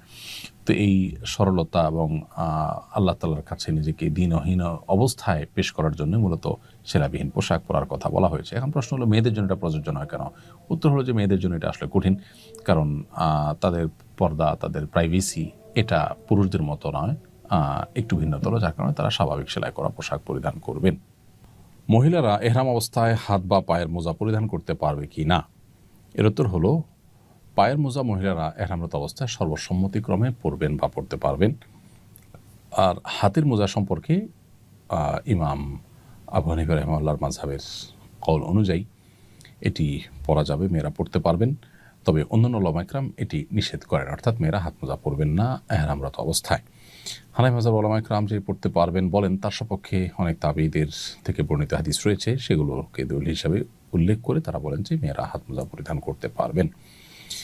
আর যদি কেউ হাত মোজা নাও পরেন এবং লম্বা কোনো ওড়নার মধ্যে পরপুরুষের সামনে যখন যাবেন তখন হাতকে ঢেকে নেন, তাহলে সেটাও তার জন্য যথেষ্ট হয়ে যাবে ইনশাআল্লাহ তাআলা। তাহলে পা মোজা সর্বসম্মতিক্রমে পরবেন বা পড়তে পারবেন। আর হাত মোজা পরা নিয়ে ইখতিলাফ আছে, ওলামায়ে আহনাফ বা হানাফি মাযহাবের ওলামাদের মতে পড়তে পারবে। অন্যান্য ওলামায়ে ইকরাম অবশ্য বা জমহুর বা সংখ্যাগরিষ্ঠ ওলামায়ে ইকরাম অবশ্য মেয়েদেরকে এহরামরত অবস্থায় হাত মোজা পরতে নিষেধ করেন। এরপরে প্রশ্ন হলো, এহরামরত অবস্থায় গোসল ফরজ হলে কি এহরাম বাতিল হয়ে যাবে? এহরামরত অবস্থায় গোসল ফরজ হলে এহরাম বাতিল হবে না। হতে পারে আপনি মিনাতে, মুজদালিফাতে কিংবা আরাফায় অবস্থানকালীন সময় স্বপ্নদোষ হয়েছে, তো এরকম পরিস্থিতিতে গোসল ফরজ হবে, গোসল করতে হবে এবং কাপড়ে নাপাক লেগে থাকলে সেটি ধুয়ে ফেলতে হবে বা এহরামের কাপড় পরিবর্তন করতে হবে, কিন্তু এর কারণে এহরাম বাতিল হবে না। অবশ্য স্ত্রী সহবাস করলে ভিন্ন কথা। যদি স্ত্রী সহবাস কেউ আরাফায় অবস্থানের আগে করেন তাহলে তার সে হজ বাতিলই হয়ে যাবে, নতুন করে সে হজ কাজা করতে হবে। আর যদি পরে করেন তাহলে সেক্ষেত্রে তারপরে ফিদিয়া বা দম অবস্থা ভেদে বর্তাবে, তারপরে তার হজ বিশুদ্ধ হয়ে যাবে। অতএব স্বপ্নদোষ ইত্যাদির কারণে, অর্থাৎ স্ত্রী সহবাস ছাড়া অন্য কোনো কারণে যদি গোসল ফরজ হয় তাহলে সেক্ষেত্রে সেই ফরজ গোসল হওয়ার কারণে এহরাম বাতিল হবে না। এহরামরত অবস্থায় সুগন্ধিযুক্ত ডিটারজেন্ট দিয়ে কাপড় পরিষ্কার করা যাবে কিনা? উত্তর হলো না। হাজী সাহেব বা হজযাত্রী তিনি এহরামরত অবস্থাতে সুগন্ধিযুক্ত ডিটারজেন্ট দিয়ে কাপড় চোপড় পরিষ্কার করবেন না। কাপড় চোপড় যদি ধোয়ার প্রয়োজনই হয়ে যায় তাহলে শুধুই ট্যাপে ধুয়ে নেবেন, পানিতে ধুয়ে নেবেন। সুগন্ধি ছাড়া কোনো সাবান ইত্যাদি থাকলে সেগুলো যদি ধুতে পারেন, কিন্তু সুগন্ধিযুক্ত ডিটারজেন্ট ব্যবহার করা যাবে না। এহরামরত অবস্থায় অরেঞ্জ বা আপেল খেলে হাত সুগন্ধযুক্ত হয়ে যায়, এতে কি দম দিতে হবে? উত্তর হলো না। আপেল বা অরেঞ্জের যে ন্যাচারাল সুগন্ধি, এটি খেতে গেলে আমাদের হাতে লেগে যায় সুগন্ধি এবং আমরা ঘ্রাণ নাকে আসে আমাদের, এর কারণে কোনো দম দিতে হবে না, কারণ এটা ইচ্ছাকৃত কোনো সুগন্ধির ব্যবহার করা নয়। হ্যাঁ, যদি এমন হয় যে আপনি ইচ্ছাকৃতভাবে আপেল বা আপনার মালটা ইত্যাদির সুগন্ধিকে আপনি নাকে শুকেন, টানেন, ঘ্রাণ নেওয়ার চেষ্টা করেন, তাহলে সেটা অবশ্যই আপনার অনুমোদিত হবে না, সেটা জায়েজ হবে না। এহরামে থাকা অবস্থায় মাথায় সরাসরি বসে এমন ছোট ছাতা পরা যাবে কিনা? আজকাল অনেকে দেখা যায় যে এহরামরত অবস্থায় এরকম কিছু ছাতা পরেন যে মাথার উপর যেন রোদ না লাগে, সেগুলো বেল্ট দিয়ে শুধু মাথায় বাঁধা থাকে এবং ছাতাটা উপরে আলগা থাকে কিছুটা। যেহেতু এটা মাথার সাথে অ্যাটাচ থাকে না টুপির মতো করে, অতএব এটা মাথা ঢাকার মতো বিষয় নয়, সেজন্য এটি জায়েজ হবে ইনশাআল্লাহ বিদিনাল্লাহ। বেল্ট দিয়ে শুধুমাত্র এখানে বেল্ট বা হুকের মতো কিছু দিয়ে জাস্ট ওটাকে ধারণ করে থাকে, আর ওটা মাথার উপরে আলগা থাকে ছোট করে ছাতার মতো করে, তো এটা পড়লে ইনশাআল্লাহ কোনো অসুবিধা নেই। এরপরে প্রশ্ন হলো, বিমানে কিভাবে নামাজ পড়তে হবে? বিমানে আমাদেরকে সালাত আদায় করতে হবে সালাতের ওয়াক্ত হলে। আমি বিমানে আছি, নামাজ পড়াটা কঠিন, সেই অজুহাতে নামাজ না পড়লে সেটা গুনাহগার হবে। হজ বা উমরার যাত্রীরাও অনেকে দেখা যায় যে বিমানে তারা নামাজ পড়েন না, তারা কাজা করে পরে নিজের গন্তব্যে গিয়ে নামাজ পড়েন, এটা উচিত নয়। বরং ওয়াক্ত হলে বিমানেও নামাজ পড়ে ফেলতে হবে। এখন প্রশ্ন হলো কীভাবে পড়বো? এর উত্তর হলো যে আগে থেকে আমরা উজু করে পবিত্রতা অর্জন করে তারপর বিমানে আমরা উঠব। এরপর নামাজের ওয়াক্ত যখন হবে ততক্ষণ পর্যন্ত উজু রেখে, যদি ওয়াক্ত হয়ে গেলে বিমান যে জায়গা দিয়ে যাচ্ছেন, যে দেশের উপর দিয়ে যাচ্ছেন, সে দেশে যখন ওয়াক্ত হয়ে যাবে তখন আমরা বিমানে নামাজ পড়ে ফেলবো। আর যদি উজু রাখা না যায় তাহলে সেক্ষেত্রে বিমানের ভিতরে উজু করাটা একটু কঠিন, এবং উজু সবাই করতে গেলে দেখা যায় যে নিরাপত্তার জন্য সমস্যা তৈরি হতে পারে। তো এসব কারণে তায়াম্মুম করা যেতে পারে যদি কারোর জন্য অপারগতা সৃষ্টি হয়। আর যদি সেরকম ভিড় না থাকে এবং সতর্কতার সাথে উজু করা যায়, নিচে পানি টানি না পড়ে, কারণ নিচে পানি পড়লে নিরাপত্তাজনিত সমস্যা হতে পারে, এটা বিভিন্ন সময় সংশ্লিষ্টরা আমাদেরকে বলে থাকেন। সেজন্য আপনি আলতোভাবে যদি একটু কষ্ট করেও উজু করে ফেলতে পারেন এবং নিচে পানি পড়লে সেটা নিজ দায়িত্বে মুছে পরিষ্কার করে ফেলেন, তাহলে আপনি উজু করে নামাজ পড়বেন। সাধারণত সৌদি এয়ারলাইন্সে নামাজের একটা নির্দিষ্ট জায়গা থাকে, সেখানে গিয়ে আপনি নামাজ পড়বেন। কেবলা কোন দিকে আপনি জিজ্ঞেস করলে আপনাকে এয়ার হোস্টেসরা দেখিয়ে দিবে।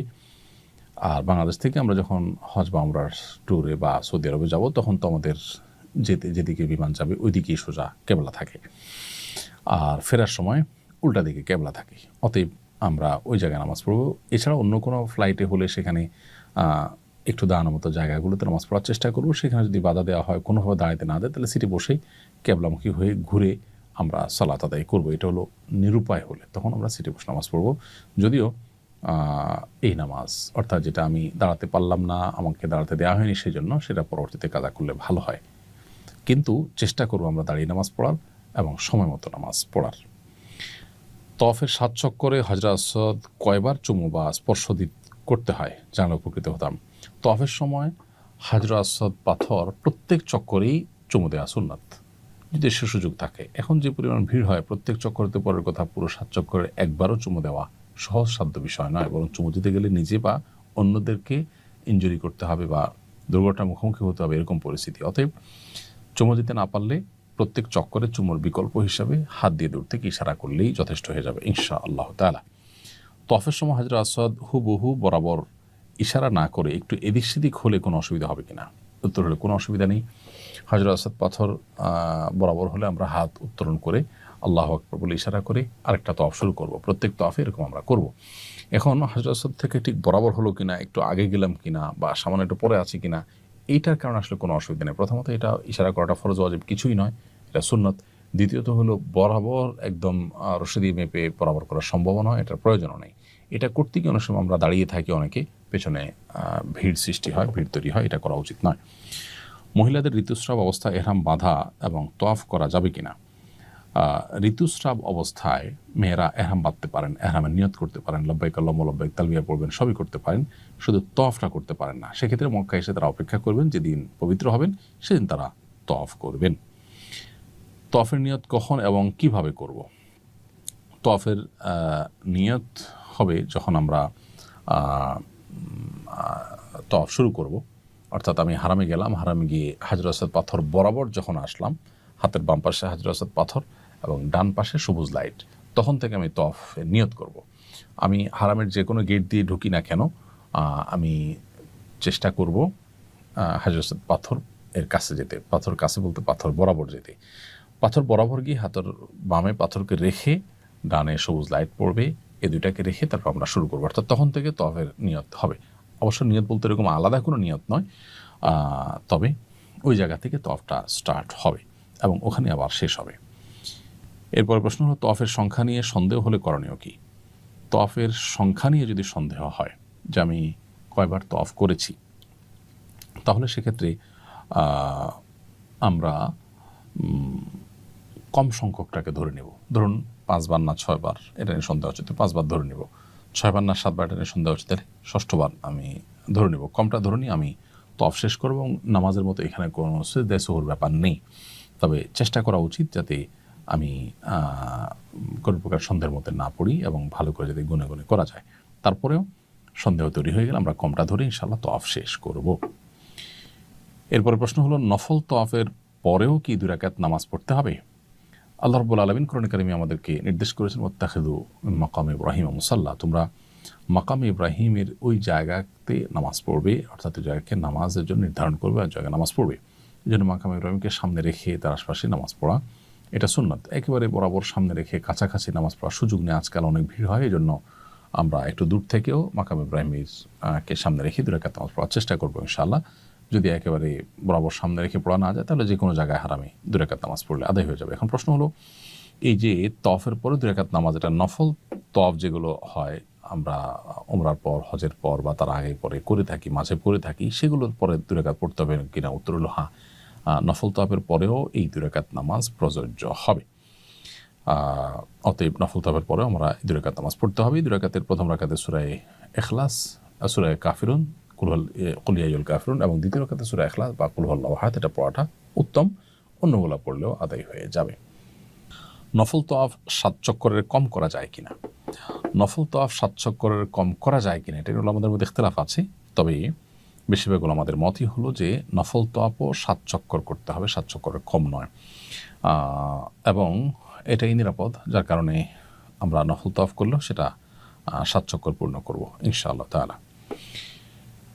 তওয়াফের মধ্যে অজু ছুটে গেলে কি পুনরায় তওয়াফ শুরু করতে হবে? তওয়াফের মধ্যে যদি অজু ছুটে যায় তাহলে আপনি অজু করতে পারেন। আজকাল মাতাফেরই এক পাশে পেছনের দিকে আসলে অজু করার জায়গা আছে, নারী পুরুষ জন্য আলাদা ওয়াশরুম না থাকলে অজুর ব্যবস্থা আছে, সেখান থেকে অজু করে আমরা যেই অবস্থায় আমার অজু ছুটেছে যত চক্করের যে জায়গাতে, ঠিক সেখান থেকে আমরা আবার শুরু করব, অর্থাৎ পুনরায় শুরু করা জরুরি নয়। এরপরে প্রশ্ন হলো, তওয়াফের মধ্যে বিরতি দিলে কি তওয়াফ বিশুদ্ধ হবে? তওয়াফের মধ্যে যদি ছোটোখাটো বিরতি হয়, একটু পানি পান করলেন, কোনো কারণে একটু বসতে হলো 1-2 মিনিটের জন্য, অথবা নামাজের ওয়াক্ত হলো, নামাজ পড়ে নিলেন, জামাত দাঁড়ায় যাচ্ছে তখন নামাজ পড়ে নিলেন, তো এরকম ছোটোখাটো বিরতি যদি হয়, অজু ছুটে গেলে অজু করে নিলেন, তাতে অসুবিধা নেই। কিন্তু যদি বিরতিটা অনেক বড় হয়, দীর্ঘ হয়, আপনি তওয়াফ 2টা বা 3টা চক্কর দিয়ে চলে গেলেন হোটেলে, রেস্ট শেষ করে ঘুমায় তারপর আসলেন, তাহলে এইটা বিশুদ্ধ হবে না, বরং সেক্ষেত্রে নতুন করে আপনাকে তওয়াফ শুরু করতে হবে।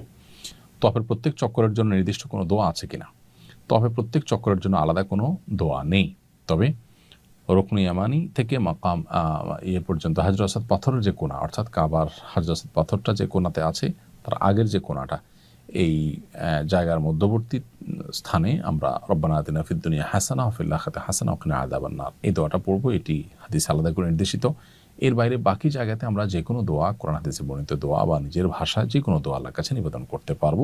পাশাপাশি এখানে তাসবিহ, তাহলিল, তেলাওয়াত ইত্যাদি, দুরূদ ইত্যাদি আমরা নিবেদন করতে পারবো। অর্থাৎ বিশেষ দোয়া বলতে শুধুমাত্র হাজর আসাদ পাথর যে কোণা আছে সেটি এবং তার আগের কোণা, অর্থাৎ রুকনে ইয়ামানি যেটাকে বলা হয়, এই 2 কোণার মধ্যবর্তী যে জায়গাটা, এখানে আমরা রব্বানা আতিনা ফিদ দুনিয়া হাসানা ওয়া ফিল আখিরাতি হাসানা ওয়া কিনা আযাবান নার, শুধু এটি নির্ধারিত, এটি পড়তে হবে, আর বাকি সময় ঐচ্ছিক।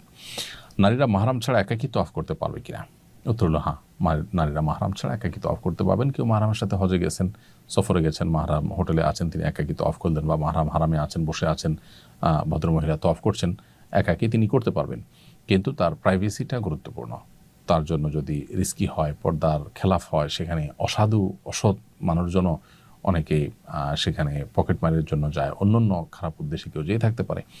তো এই জন্য নিরাপদ হয়, ভালো হয় নিজের কোনো মাহরামকে সাথে নিয়ে তওয়াফ করা, এবং তিনি তার সিকিউরিটি এবং সেফটির বিষয়টা দেখা এবং তাকে সাহায্য করা।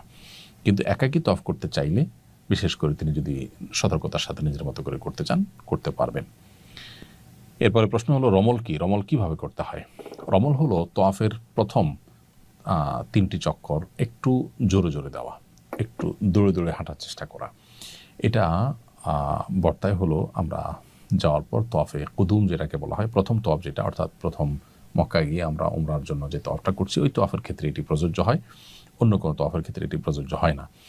রমল হলো একটু জোরে জোরে দৌড়ানো, এবং এটা যদি সম্ভব না হয় ভিড়ের কারণে, তাহলে একটু দূর দিয়ে দৌড়ানোর ভান করাও উচিত। আর যদি পুরো জায়গায় না হয়, তো যেখানে একটু গ্যাপ থাকে বা মানুষজনের ভিড় কম থাকে, সেখানে একটু হালকা দৌড়ানোর স্টাইলে হাঁটা, এটাই হলো রমল মূলত। তো এটা করা সুন্নাত, এটা ওয়াজিব না অবশ্য, কোনো কারণে ছুটে গেলে হজ বা উমরার অসুবিধা হবে না, কিন্তু ইচ্ছাকৃত এটা ছাড়া উচিত নয়। পুরো সফরে একবারও হাজর আসাদ পাথর চুমু দিতে না পারলে হজ হবে কিনা? উত্তর হলো যে হাজর আসাদ পাথর চুমু দেওয়া এটা আসলে হজ বা উমরা বিশুদ্ধ হওয়ার জন্য কোনো শর্ত নয়, এটা কোনো ফরজ কাজ নয়। যার কারণে পুরো সফরে যদি একবার আমরা হাজর আসওয়াদ পাথর চুমা দিতে না পারি তাতে হয়তো আমরা কোনো অসুবিধা নেই, হয়ে যাবে। বরং চুমো দিতে গেলে পাথর মানুষকে ধাক্কা দিতে হবে, কষ্ট দিতে হবে, এরকম পরিস্থিতি থাকলে সেটা না করাই বরং উত্তম। যদি কেউ পুরো সফরের মধ্যে যখন ফ্রি থাকে, যেমন সকাল 7টা, 6:30, 7টার দিকে, অর্থাৎ ফজর নামাজের 1-1.5 ঘন্টা পর, কিংবা রাত আপনার এশার নামাজের 1-1.5 ঘন্টা পর, এই সময়টাতে তুলনামূলক একটু ভিড় কম থাকে, তো এরকম কোনো একটা সময়ে কেউ যদি চুমো দেওয়ার সুযোগ পান ভিন্ন কথা, ভালো। কিন্তু না যেতে পারলে তার জন্য তার হজ বা উমরার কোনো অসুবিধা হবে না। হজরে আসওয়াদ পাথর মেয়েদের জন্য চুমো দেওয়ার বিধান কি? তারা সুযোগ পেলে কি চুমো দিতে পারবেন? অবশ্যই মেয়েরাও হজরে আসওয়াদ পাথর চুমো দেওয়ার মতো সুযোগ থাকলে অবশ্যই তারা চুমো দিবেন। নারীদের জন্য এটা পুরুষদের মতোই সুন্নাহ, কিন্তু ওই যে পুরুষদের সাথে ধাক্কাধাক্কি, ভিড়ে অন্যদেরকে কষ্ট দেওয়া, নিজের পর্দা প্রাইভেসি লঙ্ঘন হওয়ার মতো আশঙ্কা যদি থাকে তাহলে অবশ্যই তারা সেটা অ্যাভয়েড করবেন এবং দূর থেকে ইশারা করে তওয়াফের কাজ শেষ করবেন। ওমর রাদিয়াল্লাহু তাআলা হতে বর্ণিত হাদিসে উল্লেখ আছে, কালো পাথরের কোনো ক্ষমতা নেই। নবীজি চুমু দেওয়াতে তিনিও চুমু দিয়েছেন, তাহলে আবার চুমু দিলে গুনাহ মাফ হয় কিভাবে? দেখুন, এখানে ওমর রাদিয়াল্লাহু তাআলা মূলত বোঝাতে চেয়েছে যে পাথরের বিশেষ কোনো ক্ষমতা নেই যে আমাকে আল্লাহর কাছ থেকে কিছু পাইয়ে দিবে বা আমার কোনো মনের বাসনা পূরণ করবে। এটাকে যেহেতু চুমু দেওয়া সুন্নাহ, অতএব কেউ যেন এটাকেই কোনো ক্ষমতার আধার বা ক্ষমতার কেন্দ্র মনে না করে, সেই জন্য তিনি এটি বলেছেন। আর গুনাহ মাফ করার বিষয়টা তো আল্লাহ তাআলা গুনাহ মাফ করেন, এই কাজটা করলে আল্লাহ তাআলা গুনাহ মাফ করেন, অর্থাৎ এটা পাথরের কোনো ক্ষমতা নয়। মূলত পাথরের প্রতি কারোর অতিভক্তি হয়ে এরকম বিশ্বাস বা শিরকপূর্ণ ধারণা যেন না আসে, সেজন্য তিনি এটি বলেছেন। তওয়াফ করার সময় প্রত্যেক চক্করের শুরু থেকে বিসমিল্লাহ আল্লাহু আকবার বলতে হবে এবং তওয়াফ করার শুরুতে কোন দোয়া পড়া সুন্নাত? তওয়াফ করার শুরুতে বিসমিল্লাহ আল্লাহু আকবার বলে আমরা তওয়াফ করব এবং হাজর আসওয়াদ পাথর বরাবর যখনই প্রত্যেক চক্করে আমরা বিসমিল্লাহ আল্লাহু আকবার বলবো। আর প্রথম চক্করে বিসমিল্লাহ আল্লাহু আকবার বলে তওয়াফ যে শুরু করব, এই তওয়াফ শুরু করার পরে আরেকটি বাক্য বলা সুন্নাত, সেটা হলো যে আল্লাহুম্মা ঈমানান বিক ওয়া তাসদীকান বিকিতাবিক ওয়া ওয়াফাআন বিআহদিক ওয়া ইত্তিবাআন লিসুন্নাতি নবিয়িক মুহাম্মদ সাল্লাল্লাহু আলাইহি ওয়াসাল্লাম। যার অর্থ হলো, হে আল্লাহ, আমি শুরু করছি আপনার প্রতি ঈমান আনয়ন করে, আপনার কিতাবের প্রতি সত্যায়ন করে এবং আপনার ওয়াদা এবং অঙ্গীকারকে পূর্ণ করে এবং আপনার নবীর অনুসরণ করে, এই কথা বলে আমরা তওয়াফ শুরু করব। এটা মুস্তাহাব। যদি কোনো কারণে কেউ বিসমিল্লাহ আল্লাহু আকবার বলতে ভুলে যান বা এই বাক্যগুলো না পড়েন, দোয়াটা না পড়েন, তাতে কোনো অসুবিধা নেই, কারণ এটা ফরজ ওয়াজিব নয়। এরপরে প্রশ্ন হলো, তওয়াফের আগে কি দুখুল মসজিদ পড়তে হবে? উত্তর হলো যে আমরা প্রথম যখন হারামে যাব ইহরামরত অবস্থাতে উমরা করার জন্য, তখন দুখুল মসজিদ পড়তে হবে না, বরং যে শুরুতে আমরা তওয়াফ শুরু করব, এই তওয়াফটাই হলো দুখুল মসজিদের কায়েম মাকাম বা তার স্থলাভিষিক্ত। আর যদি অন্য কোনো সময় প্রবেশ করি, অর্থাৎ উমরা শেষ হয়ে গেল, পরবর্তীতে আমরা যখনই যাব তখন আগে দুখুল মসজিদ পড়ব, তারপরে মসজিদে বসবো, সেটা অন্য সাধারণ সময়ের জন্য প্রযোজ্য। বাট প্রথম যখন এহরামপুরে আমরা হারামে যাব উমরা করার উদ্দেশ্যে, তখন তওয়াফ যেটা করবো সেটাই দুখুল মসজিদ, আলাদা করে দুখুল মসজিদ আদায় করতে হবে না। এরপরে প্রশ্ন হলো, তওয়াফ করার সময় দলবদ্ধভাবে কারোর নেতৃত্বে দোয়া করা এবং তওয়াফ করা কি উত্তম? তওয়াফটা ইন্ডিভিজুয়াল আমল, প্রত্যেকটা মানুষ ব্যক্তিগতভাবে যার যার মতো করে তওয়াফ করবেন। এক্ষেত্রে একজনের নেতৃত্বে অনেক লোক তওয়াফ করা, এটা বরং অন্যান্য তওয়াফকারীদের জন্য ডিস্টার্বিং হয়, কষ্টের কারণ হয়, ভিড় তৈরি হয়, এই জন্য এটা বরং অ্যাভয়েড করতে পারলে ভালো হয়। আর বিশেষ করে কেউ একজন দোয়া পড়লেন, তার সাথে সাথে অন্যরা সুরে সুর মিলিয়ে, তালে তাল মিলিয়ে দোয়া পড়লেন, এটাও কোরআন সুন্নাহ বর্ণিত বা নির্দেশিত কোনো বিষয় না, বরং এখানে প্রত্যেকে যার যার মতো দোয়া করবেন। আর আল্লাহর কাছে কায়েমুল বাক্যে একেবারে দিনহীনভাবে মিসকিনের মতো করে কান্নাকাটি করে সর্বোচ্চ বিনয়ের সাথে দোয়া করার জন্য আসলে একাকিত্বে এবং নির্জনতার সাথে নিজে নিজে দোয়া করাটা সবচেয়ে উত্তম হয়। ওখানে নির্জনতাও তো আর সম্ভব হয় না, অন্তত আশেপাশে পরিচিত লোকজন নিয়ে আপনার তওয়াফ করতে গেলে সেভাবে দোয়া করাটা অনেক সময় সম্ভবপর হয় না। তো সেক্ষেত্রে নিজস্ব লোকজন হারিয়ে যেতে পারেন, সেরকম আশঙ্কা থাকলে তাদেরকে সাথে রাখলাম, কিন্তু একেবারে পুরা গ্রুপের লোকজন কারো নেতৃত্বে সুরে সুর মিলিয়ে দোয়া করতে হবে, এটা দোয়া কোনো সুন্নাহ পদ্ধতি নয়। বিধায় যার যার মতো করে আমরা দোয়া করার চেষ্টা করব সাধারণ অবস্থাতে, কারণ ওরকম সবাই মিলে যখন একসাথে দোয়া করে তখন আশপাশের লোকদের দোয়াতে ডিস্টার্ব হয়। এরপরে প্রশ্ন হলো, তওয়াফে 7 চক্কর দিতে হয় কেন? 6 বা 8 চক্কর কেন দিতে হয় না? দেখুন, এটার ইলম তো একমাত্র আল্লাহ তাআলার কাছে আছে। আল্লাহ আমাদেরকে কোন কাজ কেন করতে বলেছেন, শরীয়ত আমাদেরকে কোন কাজ কেন করতে বলেছেন, নবী সাল্লাল্লাহু আলাইহি সাল্লাম কোন কাজ কেন করতে নির্দেশ করেছেন, সেটার রহস্য একমাত্র আল্লাহ তাআলা ভালো জানেন। আল্লাহর সমস্ত আদেশ নিষেধের যৌক্তিকতা, যথার্থতা, রহস্য আমরা জেনেই যদি করতে হয়, তাহলে আল্লাহর প্রতি ঈমান আনার তো কোনো মানে থাকলো না। তাহলে সেক্ষেত্রে আমি আমার লজিক, আমি আমার সেন্স, আমি আমার যুক্তি যেটা বুঝে আসলো তার ভিত্তিতে করলাম, তাহলে আল্লাহর আদেশের ভিত্তিতে তো করা হলো না। এটাকে তো সে অর্থে আনুগত্য বলে না। এই জন্য এর প্রকৃত কারণ বা রহস্য আল্লাহ তাআলা একমাত্র ভালো জানেন। মাকাম ইব্রাহিমে 2 রাকাত নামাজ আদায় করার নিয়ম জানতে চাই। তওয়াফ শেষ করার পর আমরা 2 রাকাত নামাজ পড়ব 7টা চক্কর শেষ করার পর। সেটা মাকাম ইব্রাহিমকে সামনে রেখে সালাত আদায় করার চেষ্টা করব। একদম বরাবর সামনে রেখে সালাত আদায় করা, নামাজ পড়ার মতো পরিবেশ আজকাল থাকে না। সেক্ষেত্রে যেখানেই পড়ি সামনে মাকাম ইব্রাহিমের জন্য থাকে, সেটা উত্তম, একটু দূরে হলেও। আর যদি মাকাম ইব্রাহিম একদম বরাবর সামনে না থাকে কোনো অসুবিধা নেই, কারণ সেটা সম্ভব না, সামনের দিকে থাকলেই হলো।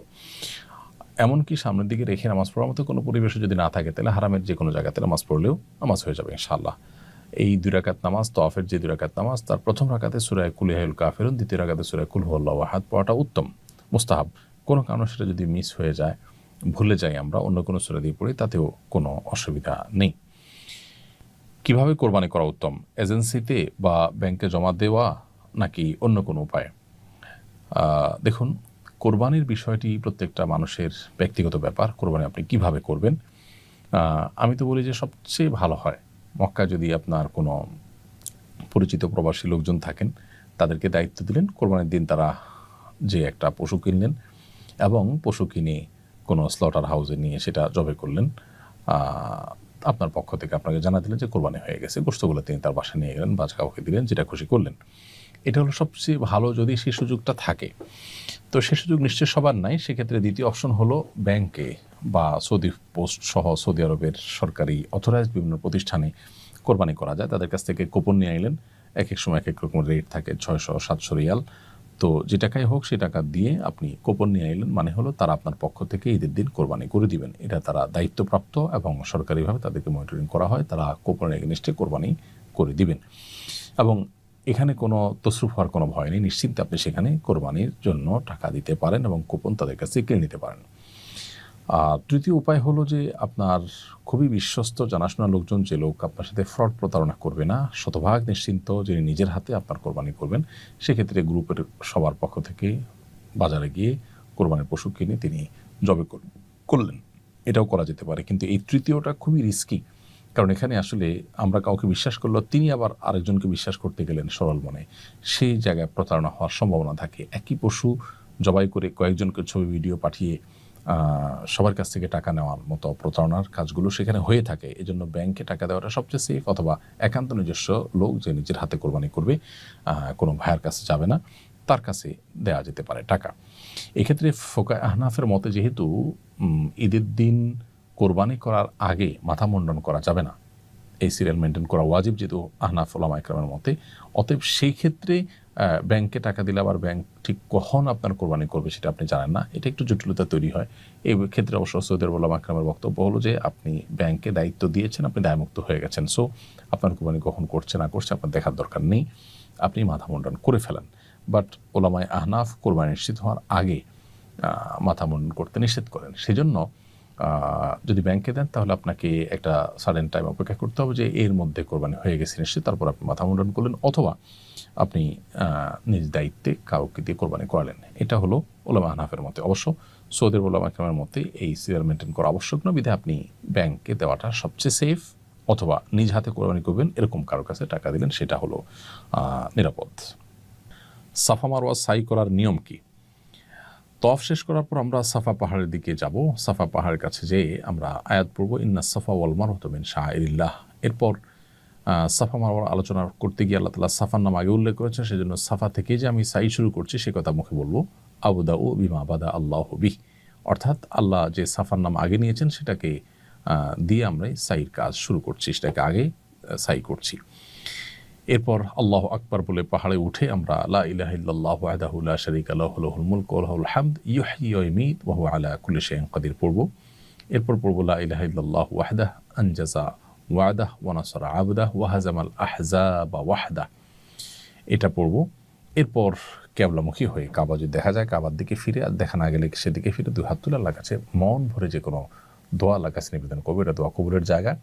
কিছুক্ষণ দোয়া করার পর আবার আমরা পড়বো লা ইলাহা ইল্লাল্লাহু ওয়াহদাহু লা শারীকা লাহু লাহুল মুলকু ওয়া লাহুল হামদু ইউহয়ি ওয়া ইয়ুমীতু ওয়া হুয়া আলা কুল্লি শাইইন কাদির লা ইলাহা ইল্লাল্লাহু ওয়াহদাহু আনজাযা ওয়া'দাহু ওয়া নাসারা আবদাহু ওয়া হাযামাল আহজাবা ওয়াহদা। এরপর আবার দোয়া করব। কিছুক্ষণ দোয়া করার পর আবার ওই উদ্যানটা বাক্য আবার পড়ব। এরপর আবার আল্লাহর কাছে দোয়া করব। এইভাবে দোয়া করে তারপর আমরা মারওয়া পাহাড়ের দিকে যাব। মারওয়া পাহাড়ে যাওয়ার পর সেখানে উঠে আবার এই লা ইলাহা ইল্লাল্লাহু ওয়াহদাহু লা শারীকা লাহু লাহুল মুলকু ওয়া লাহুল হামদু ওয়া হুয়া আলা ওয়া ইয়ুহয়ি ওয়া ইয়ুমীতু ওয়া হুয়া আলা কুল্লি শাইইন কাদির লা ইলাহা ইল্লাল্লাহু ওয়াহদাহু আনজাযা ওয়া'দাহু ওয়া নাসারা আবদাহু ওয়া হাযামাল আহজাবা ওয়াহদা। এটা পড়ে আবার কিবলামুখী হয়ে দোয়া করব এবং কিছুক্ষণ দোয়া করার পর আবার এটা পড়বো, আবার দোয়া করবো। তিনবার দোয়া, তিনবার এই বাক্যগুলো পাঠ করব।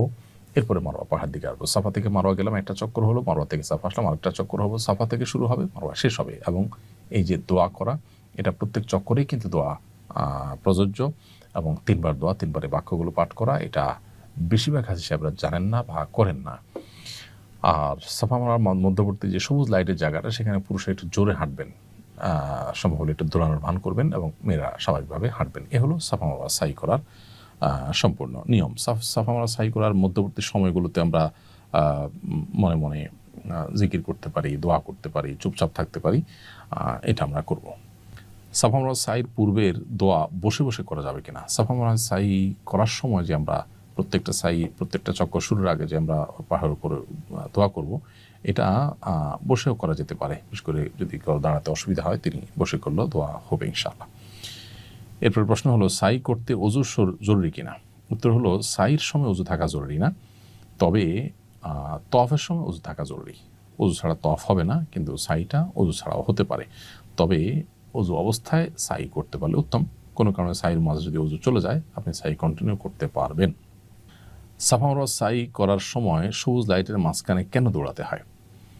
সাফা মারওয়া সাই করার সময় সবুজ লাইটের এই জায়গাটাতে দৌড়ানো সুন্নাহ। প্রথমত সাহাবায়ে কেরাম যখন মক্কা এসেছেন, তখন তাদের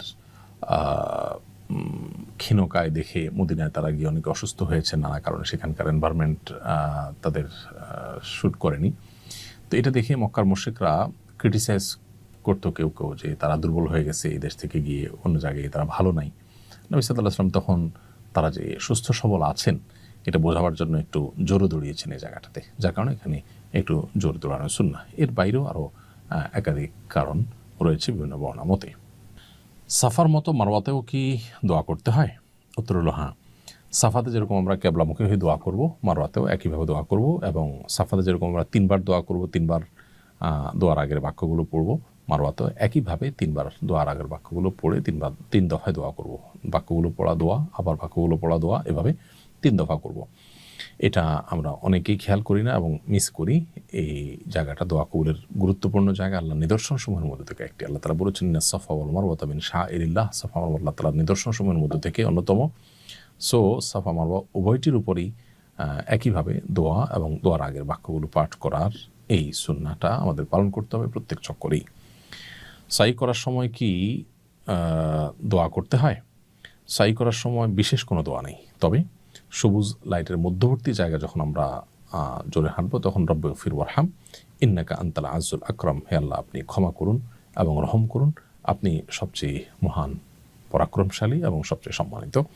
এই দোয়া পাঠ করবো আমরা, রব্বিগফির ওয়ারহাম ইন্নাকা আনতাল আযুল আকরাম। এটা সবুজ লাইটের জায়গাটাতে। তার আগে পরে বাকি সময়টাতে আমরা মন মতো যে কোনো জিকির আজকার করতে পারি, দোয়া করতে পারি, সেটা ঐচ্ছিক। সাফা মারওয়া সাই করার পর কোনো নামাজ পড়তে হবে কিনা?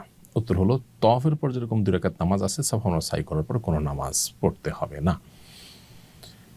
এরপর প্রশ্ন হলো, নিজে হালাল না হয়ে অন্যের চুল কাটা যাবে কিনা?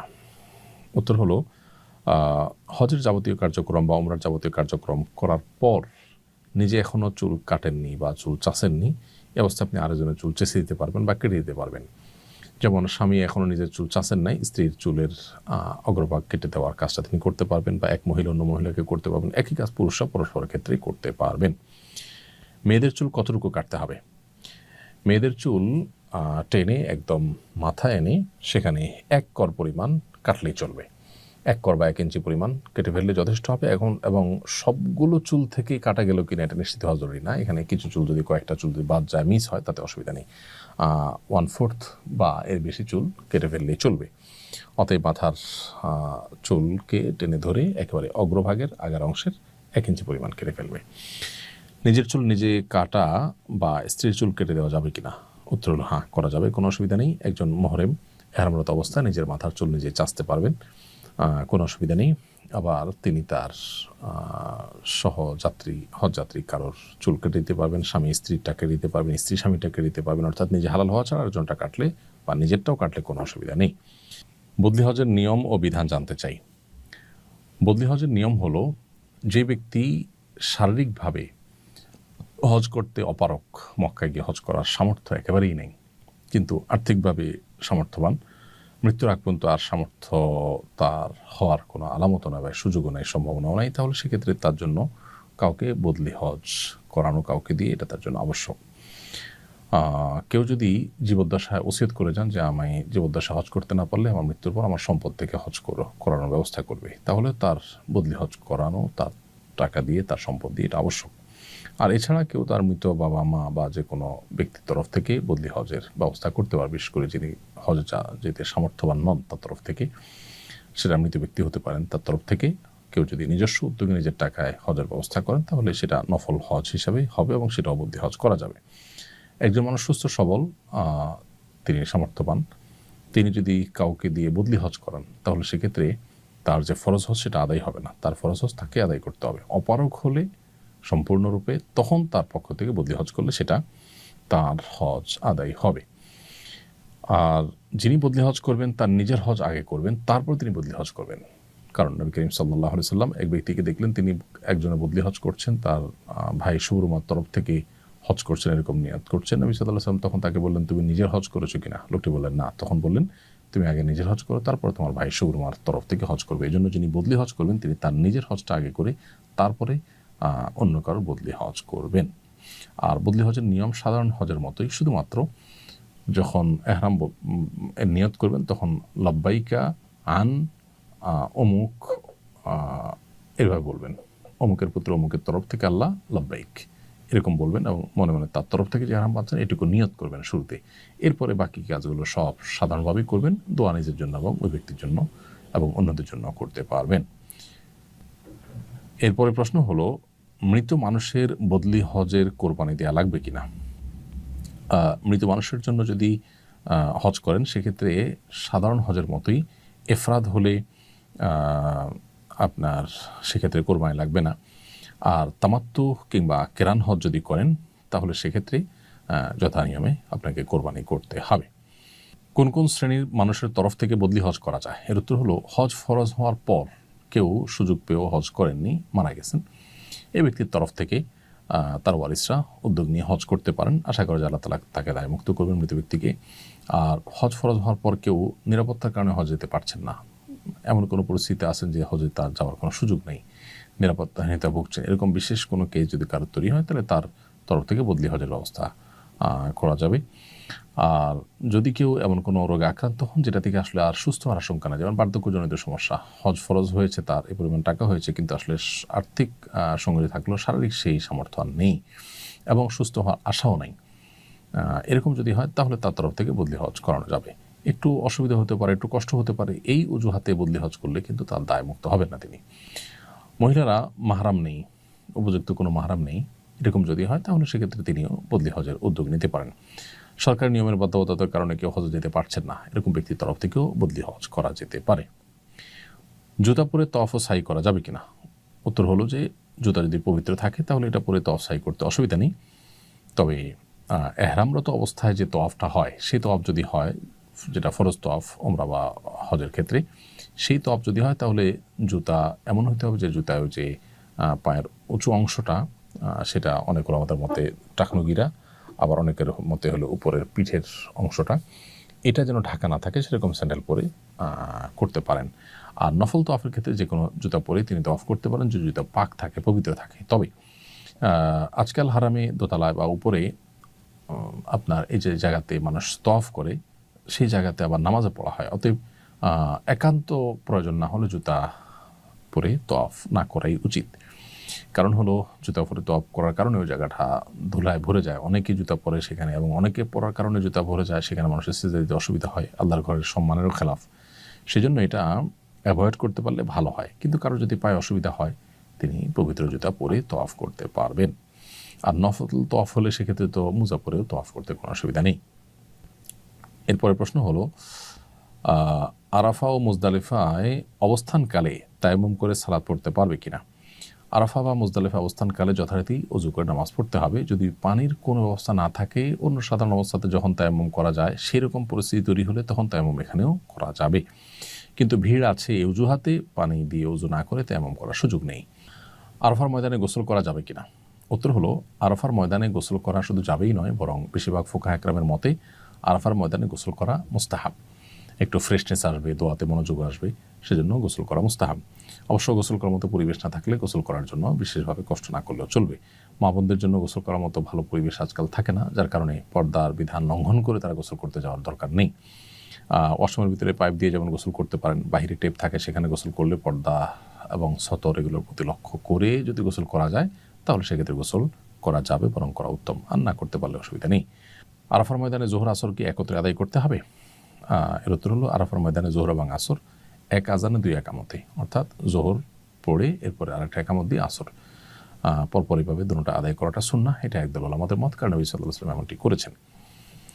অপর আরেকদল উলামাদের মতে জোহর আসর যথারীতি আলাদা সময় আদায় করবে। এটা নিয়ে প্রায় সময় দেখা যায় তাবুগুলোতে গণ্ডগোল হয়। গণ্ডগোল হওয়া উচিত নয়। কেউ নবী সাল্লাল্লাহু আলাইহি ওয়াসাল্লামের সুন্নাহকে হুবহু অনুসরণ করে তিনি যেটাকে সহি মনে করছেন সেটা অনুযায়ী দুইটা একসাথে আদায় করছেন, আর কোনো দল এটাকে সহি মনে করছেন না, তারা আসরের সময় আলাদা করে জামাত করলেন। এটা নিয়ে নিজেদের মধ্যে মত পার্থক্য, এটা ঝগড়ার দিকে যাওয়া উচিত নয়। এবং এক্ষেত্রে কসর পড়বেন না 4 রাকাত পড়বেন, এটা নিয়ে মত পার্থক্য আছে। নবী করিম সাল্লাল্লাহু আলাইহি ওয়াসাল্লাম কসর পড়েছেন, সেজন্য একদল উলামা ইকরাম কসর পড়া সুন্নাত মনে করেন, আর একদল উলামা ইকরাম বলেন তিনি মুসাফির ছিলেন সেজন্য করেছেন। অতএব আমরা যারা 15 দিনের বেশি নিয়ত করেছি মক্কায় থাকার, তারা 4 রাকাত পড়বো। তো এটা নিয়ে মত পার্থক্য হলে যিনি ইমামতি করছেন তিনি 2 রাকাত পড়লেন, তার পেছনে বাকিরা কসর পড়লেন। যারা মনে করেন যারা 4 রাকাত পড়তে হবে, আমরা মুকিম 15 দিনের বেশি নিয়ত করেছি, তারা 2 রাকাত প্লাস করলেন, ব্যাস হয়ে গেল। সালাম ফিরানোর পর তারা 2 রাকাত যোগ করে নিলেন। তাতেই একই জামাতেই আমরা নামাজটা পড়তে পারি এবং মতভিন্নতা বা ঝগড়ার দিকে আর যাওয়া লাগে না। জমজমের পানি কি দাঁড়িয়ে পান করতে হয়।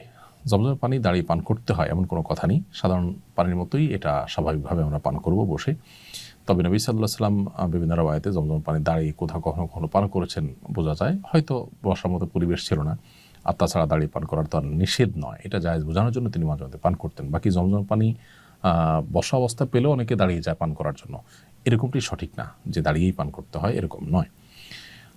দাঁড়িয়ে পান করা যাবে এতটুকু, তবে সাধারণ পানির মতো এটা আপনি স্বাভাবিক অবস্থাতেই পান করবেন, অর্থাৎ বসে পান করবেন। পান করার জন্য দাঁড়িয়ে যেতে হবে ব্যাপারটা সেরকম না। কখনো কখনো নবী সাল্লাল্লাহু আলাইহি ওয়াসাল্লাম থেকে জমজম দাঁড়িয়ে পান করা সাব্যস্ত, দাঁড়িয়ে কেউ চাইলে পান করতে পারেন। বাসা থেকে গোসল করে হাজি ক্যাম্পে যে এহরামের কাপড় পরা যাবে নাকি সেখানে গিয়েই ফ্রেশ হতে হবে। আপনি বাসা থেকেই ফ্রেশ হয়ে তারপরে এহরামের কাপড় পরে যেতে পারেন, বিশেষ করে শেষের দিকে যদি যান, সময় কম থাকে। আর যদি প্রচুর সময় হাতে নিয়ে যান তাহলে হাজি ক্যাম্পে সব ব্যবস্থায় আছে বিধায় সেখানে গিয়ে আপনি চাইলে ফ্রেশ হওয়ার কাজটা করতে পারেন, গোসল করার কাজটা করতে পারেন, এহরামের পর সেখানে গিয়ে করতে পারেন। অথবা বাসা থেকে আপনি নখলম ইত্যাদি পরিষ্কার করে গেলেন আর ওখানে গিয়ে আপনি গোসল করে এহরামের কাপড় পরে নিলেন, এটাও করা যেতে পারে। জামার আশেপাশে পড়ে থাকা পাথর কুড়িয়ে জামারায় পাথর মারা যাবে কিনা। উত্তর হলো যাবে, কোনো অসুবিধা নেই। তবে উত্তম হলো মুজদালিফা থেকে পাথর নিয়ে আসা।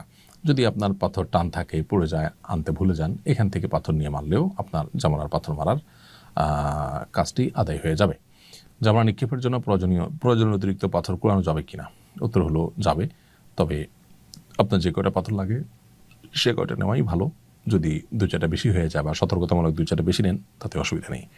অনেকে সুগন্ধিযুক্ত তেল ব্যবহার করতে হয় এবং এই তেল ব্যবহার না করলে তাদের মাথা ঘোরায়, মাথা ব্যথা হয়। এক্ষেত্রে তাদের করণীয় কী।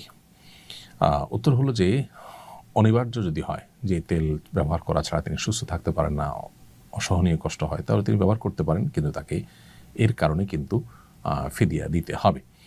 আর যদি ব্যাপারটা এরকম হয় যে এত বেশি কষ্ট হয় না, একটু কষ্ট হয়, তাহলে তাকে অবশ্যই এই সুগন্ধযুক্ত তেল ব্যবহার করা থেকে বিরত থাকতে হবে, যেহেতু সুগন্ধ সুগন্ধ জাতীয় কোনো বিষয় ব্যবহার করা বা কোনো কিছু ব্যবহার করা জায়েজ নয় এহরামরত অবস্থাতে।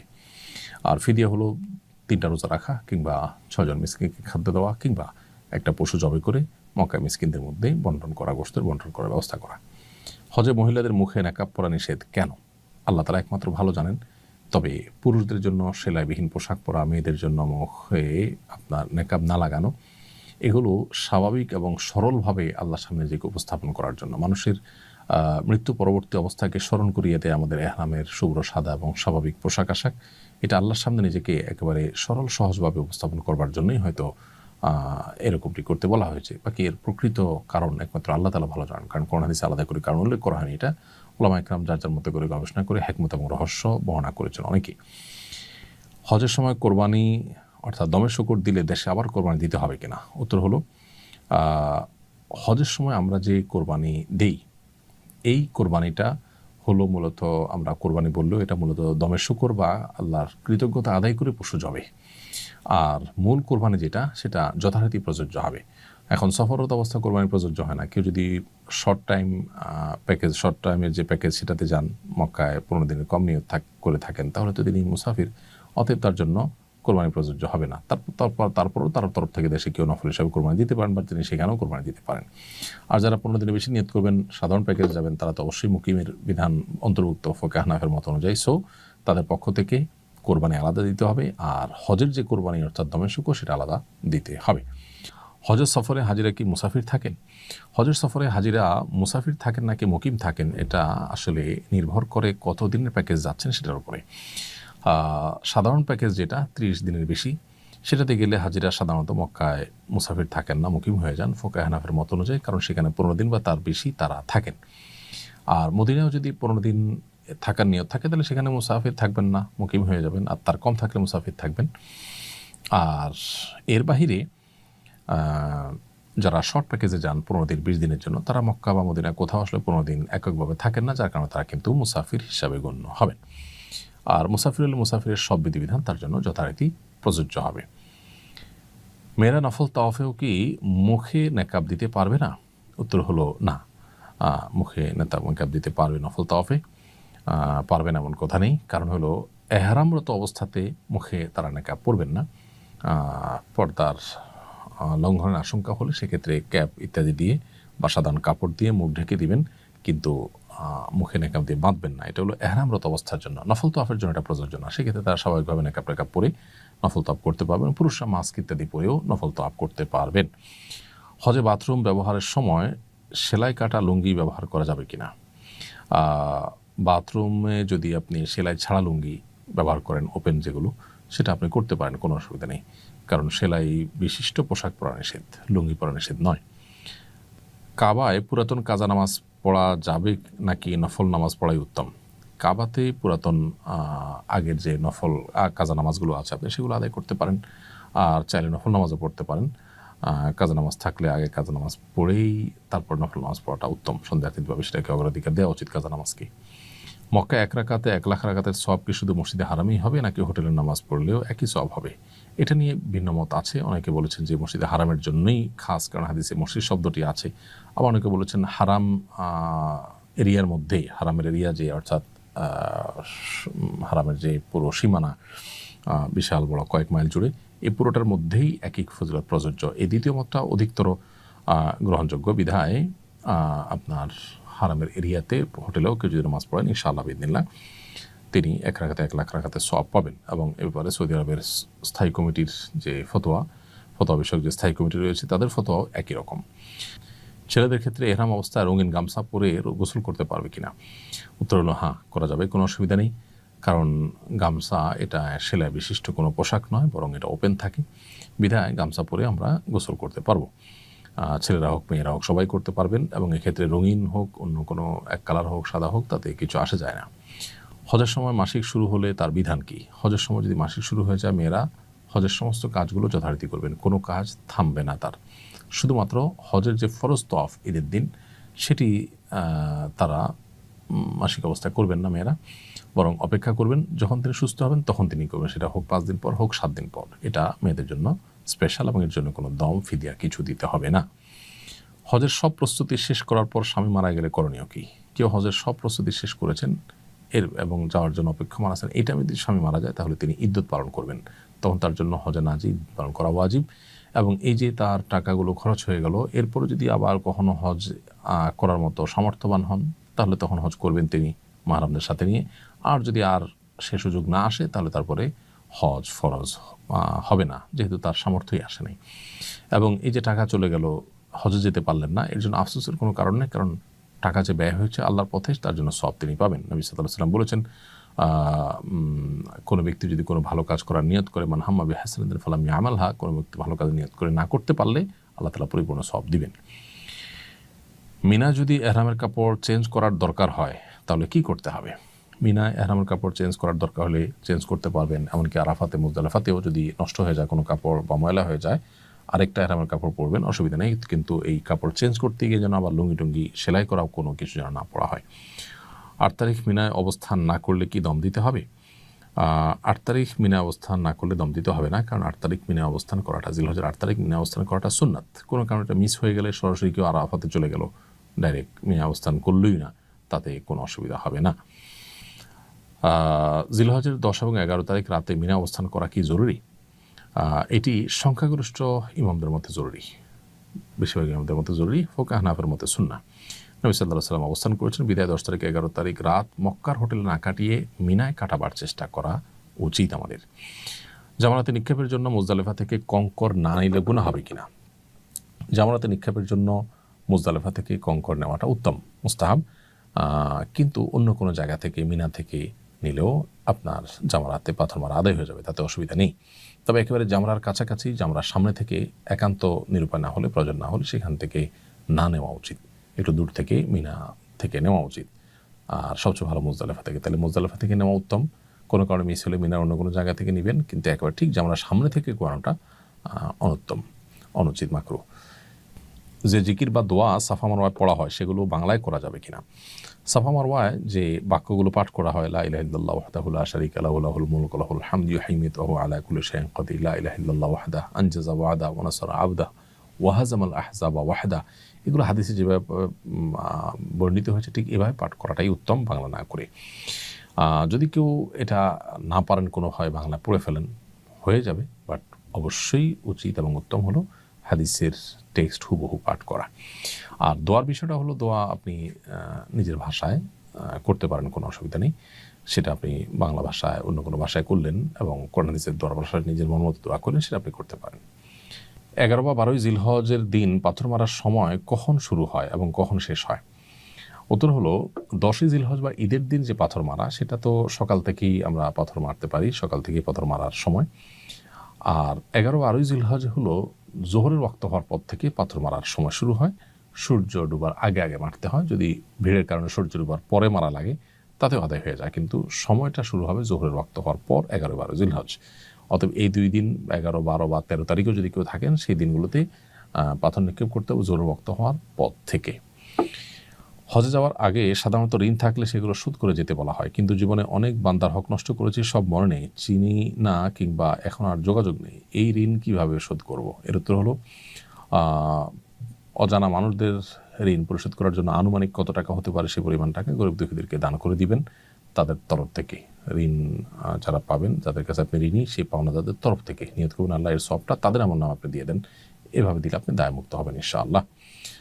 বাংলাদেশের কোনো হাজি লাগেজে তামাক পাতা, জর্দা কিংবা গুল নিয়ে যান, মাঝে মধ্যে তারা সৌদি ইমিগ্রেশনে ধরাও পড়েন, এ বিষয়ে হাজিদের প্রতি বিশেষ কোনো নির্দেশনা দিবেন? হ্যাঁ, এটা আমাদের একেবারেই অনুচিত।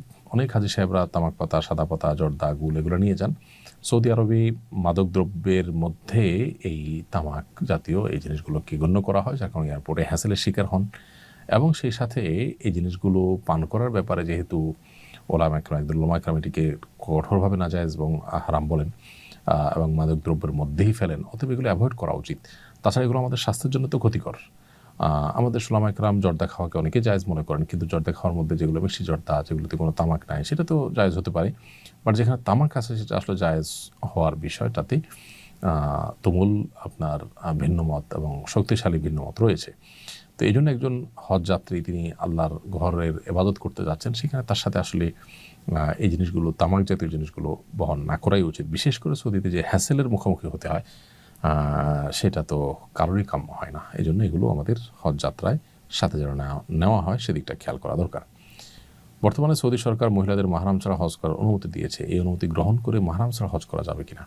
মাহরাম ছাড়া মেয়েদের জন্য হজ করা বা উমরা করা বা কোনো সফর করা জায়েজ নয়। নবী সাল্লাল্লাহু আলাইহি ওয়াসাল্লাম পরিষ্কারভাবে নিষেধ করেছেন, লা তুসাফিরুল মারআতু ইল্লা মা যি মাহরামিন, কোন নারী মাহরাম ছাড়া হজ করবেন না। এটা একজন নারীর সম্মানের ব্যাপার যে তার সাথে কোনো একজন বডিগার্ডের মতো একজন মাহরাম পুরুষ থাকবেন, এটা থাকতে হবে। অতএব সৌদি সরকার যদি তাদের আইনের পরিবর্তন করে, আল্লাহর বিধান বা রাসূলুল্লাহ সাল্লাল্লাহু আলাইহি ওয়াসাল্লামের হাদিস পরিবর্তন হয়ে যাবে না, বিধায় মাহরাম সহই মেয়েরা হজে যাবেন, মাহরাম ছাড়া হজে যাবেন না। মাহরাম ছাড়া হজে যাওয়ার ক্ষেত্রে কোনো ওলামায়ে কেরাম শর্ত সাপেক্ষে কোনো ক্ষেত্রে জায়েজ বলেছেন। এটাও সংখ্যাগরিষ্ঠ বা সব ওলামায়ে কেরাম নন। সেটা হলো যে মহিলাদের একদল মহিলাদের সাথে যান, যদি যে মহিলারা তাকে সেফটি সিকিউরিটির দিকটা দেখতে পারবেন এরকম জানাশোনা মহিলাদের সাথে গেলেন, সেটা ভিন্ন কথা। বাট এরকম কোনো দল নেই, আমি র্যান্ডমলি যাচ্ছি একজন নারী একাকী হজের জন্য মাহরাম ছাড়া, এটা জায়েজ নয়। বিদায়িত অফ না করলে কোনো অসুবিধা আছে কিনা? বিদায়িত অফ করা হজের ক্ষেত্রে ওয়াজিব, যার কারণে বিদায়িত অফ যদি কেউ না করেন তাকে দম দিতে হবে। আর মেয়েরা যদি মাসিকের কারণে বিদায়িত অফ করতে না পারেন তাহলে তাদের উপর কোনো কিছু প্রযোজ্য হবে না। মাসিক হয়ে গেলে নারীরা কীভাবে বিদায়িত অফ করবেন? উত্তর হলো, বিদায়িত অফ হজে ওয়াজিব, উমরাতে অবশ্য বিদায়িত অফ ওয়াজিব না, শুধু উমরার সফরে গেলে বিদায়িত অফ করা লাগবে না। কিন্তু হজের সফরে গেলে আসার সময় বিদায়িত অফ 7 চক্কর দিয়ে 2 রাকাত নামাজ পড়ে তওয়াফের পরে তারপর আসতে হবে। এখন নারীরা মাসিকের কারণে যদি তওয়াফটা না করতে পারেন, এদিকে তার ট্রাভেলের প্ল্যান আছে, চলে যাবেন মক্কা ছেড়ে, বিদায়িত অফ করতে পারছেন না, মাসিক শুরু হয়ে গেছে, তাহলে তাদের জন্য সেটা মওকুফ বা মাফ, এর জন্য কোনো দম দিতে হবে না। রওজা মুবারক জিয়ারতের আদব এবং নিয়ম কানুন জানতে চাই। নবী করিম সাল্লাল্লাহু আলাইহি সাল্লামের কবরে সালাম পেশ করা, দুরূদ পেশ করা, এটার আদব হলো আমরা খুবই ভারতের সাথে গাম্ভীর্যের সাথে যাওয়ার চেষ্টা করব। সেখানে গিয়ে আপনার হই হুল্লোড় করা, এটা নিশ্চয়ই কবর জিয়ারতের আদব নবী সাল্লাল্লাহু আলাইহি সাল্লামের শানের খেলাফ হবে এবং আদবের পরিপন্থী হবে। অনেকে সেখানে গিয়ে উকিঝুঁকি মারেন, যেহেতু তাঁর কবরটা হয়েছে আমাদের আয়েশা রাদিয়াল্লাহু তাআলার ঘরে, এটা আয়েশা রাদিয়াল্লাহু তাআলার ঘর, অতএব এখানে উকিঝুঁকি মারা তার ঘরে উকিঝুঁকি মারার মতো। আর উকিঝুঁকি মেরে আসলে আমরা দেখতেও পাবো না, কারণ ওখানে নবী সাল্লাল্লাহু আলাইহি সাল্লামের কবরের এবং ওই যে বাহিরের যে বেড়াটা, এটার মাঝে আরও ওয়াল আছে, যার কারণে দেখা যায়ও না, যাবেও না। আর আরেকটা বিষয় হলো যে সেখানে অনেকে বেশ আপনার উৎসাহ ভরে ছবি, ভিডিও এবং লাইভ করতে থাকেন। নবী করিম সাল্লাল্লাহু আলাইহি সাল্লাম বলেছেন যে আমার কবরকে তোমরা ঈদ এবং উৎসবের জায়গায় পরিণত করবে না, যেটা অনেক উরস-টুরসে হয়, এবং এই জাতীয় আপনার লাইভ ছবি, ভিডিও, হাস্যোজ্জ্বল মুডে এটা অনেকটা উৎসবের মতো হয়ে যায়, এটা যেন না হয়। এই জন্য ভাব গাম্ভীর্যের সাথে আমরা সালাত সালাম পেশ করবো ইনশাআল্লাহ। সেখানে আসসালাতু ওয়াসসালামু আলাইকা ইয়া রাসূলুল্লাহ বললে সালাত সালাম আদায় হয়ে যাবে। এর পাশাপাশি ইন্নাকা আদ্দাইতাল আমানা ওয়া নাসাহতাল উম্মাহ, নিশ্চয়ই আপনি আল্লাহর পক্ষ থেকে দেওয়া আমানত আদায় করেছেন, আপনি উম্মতকে নসিহা করেছেন, অতএব আল্লাহ আপনাকে আমাদের সবার তরফ থেকে জাযায়ে খায়র দান করুক। এইসব কথাগুলো বলা যেতে পারে। দুরূদ পেশ করাটা হলো মূলত আসসালাতু ওয়াসসালামু আলাইকা ইয়া রাসূলুল্লাহ। তারপরেই প্রথম যে জানালা আছে, ছিদ্র আছে, সেটা তো কোনো কবর নেই। মাঝখানে একটা জানালাতে 3টা ছিদ্র আছে। বড় ছিদ্রটা নবী সাল্লাল্লাহু আলাইহি ওয়াসাল্লামকে লক্ষ্য করে সালাম, আসসালাতু ওয়াসসালামু আলাইকা ইয়া রাসূলুল্লাহ। এরপরে আসসালাতু ওয়াসসালামু আলাইকা ইয়া সাহেবাই রাসূলিল্লাহ, হে আল্লাহর রাসূলের দুজন সঙ্গী আবু বকর এবং ওমর, আপনাদের প্রতি শান্তি নাজিল হোক, তাদের কবরে সালাম পেশ করব আমরা। এভাবে কবর জিয়ারত, নবী সাল্লাল্লাহু আলাইহি ওয়াসাল্লাম রওজা মুবারকের জিয়ারত আমরা শেষ করব। হাজীগণ মদিনার সময়গুলো কিভাবে কাটাবেন? মদিনায় অবস্থানের সময়গুলোতে বেশি বেশি মসজিদে হারামে নামাজ পড়ার চেষ্টা করবেন, যেহেতু সেখানে 1000 রাকাত নামাজের সওয়াব পাওয়া যায়। সেজন্য বেশি বেশি করে আমরা সেখানে নফল নামাজ, আগের কাজা থাকলে কাজা নামাজ পড়ার চেষ্টা করব, তাহাজ্জুদ পড়ার চেষ্টা করব, নফল নামাজগুলো পড়ার চেষ্টা করব।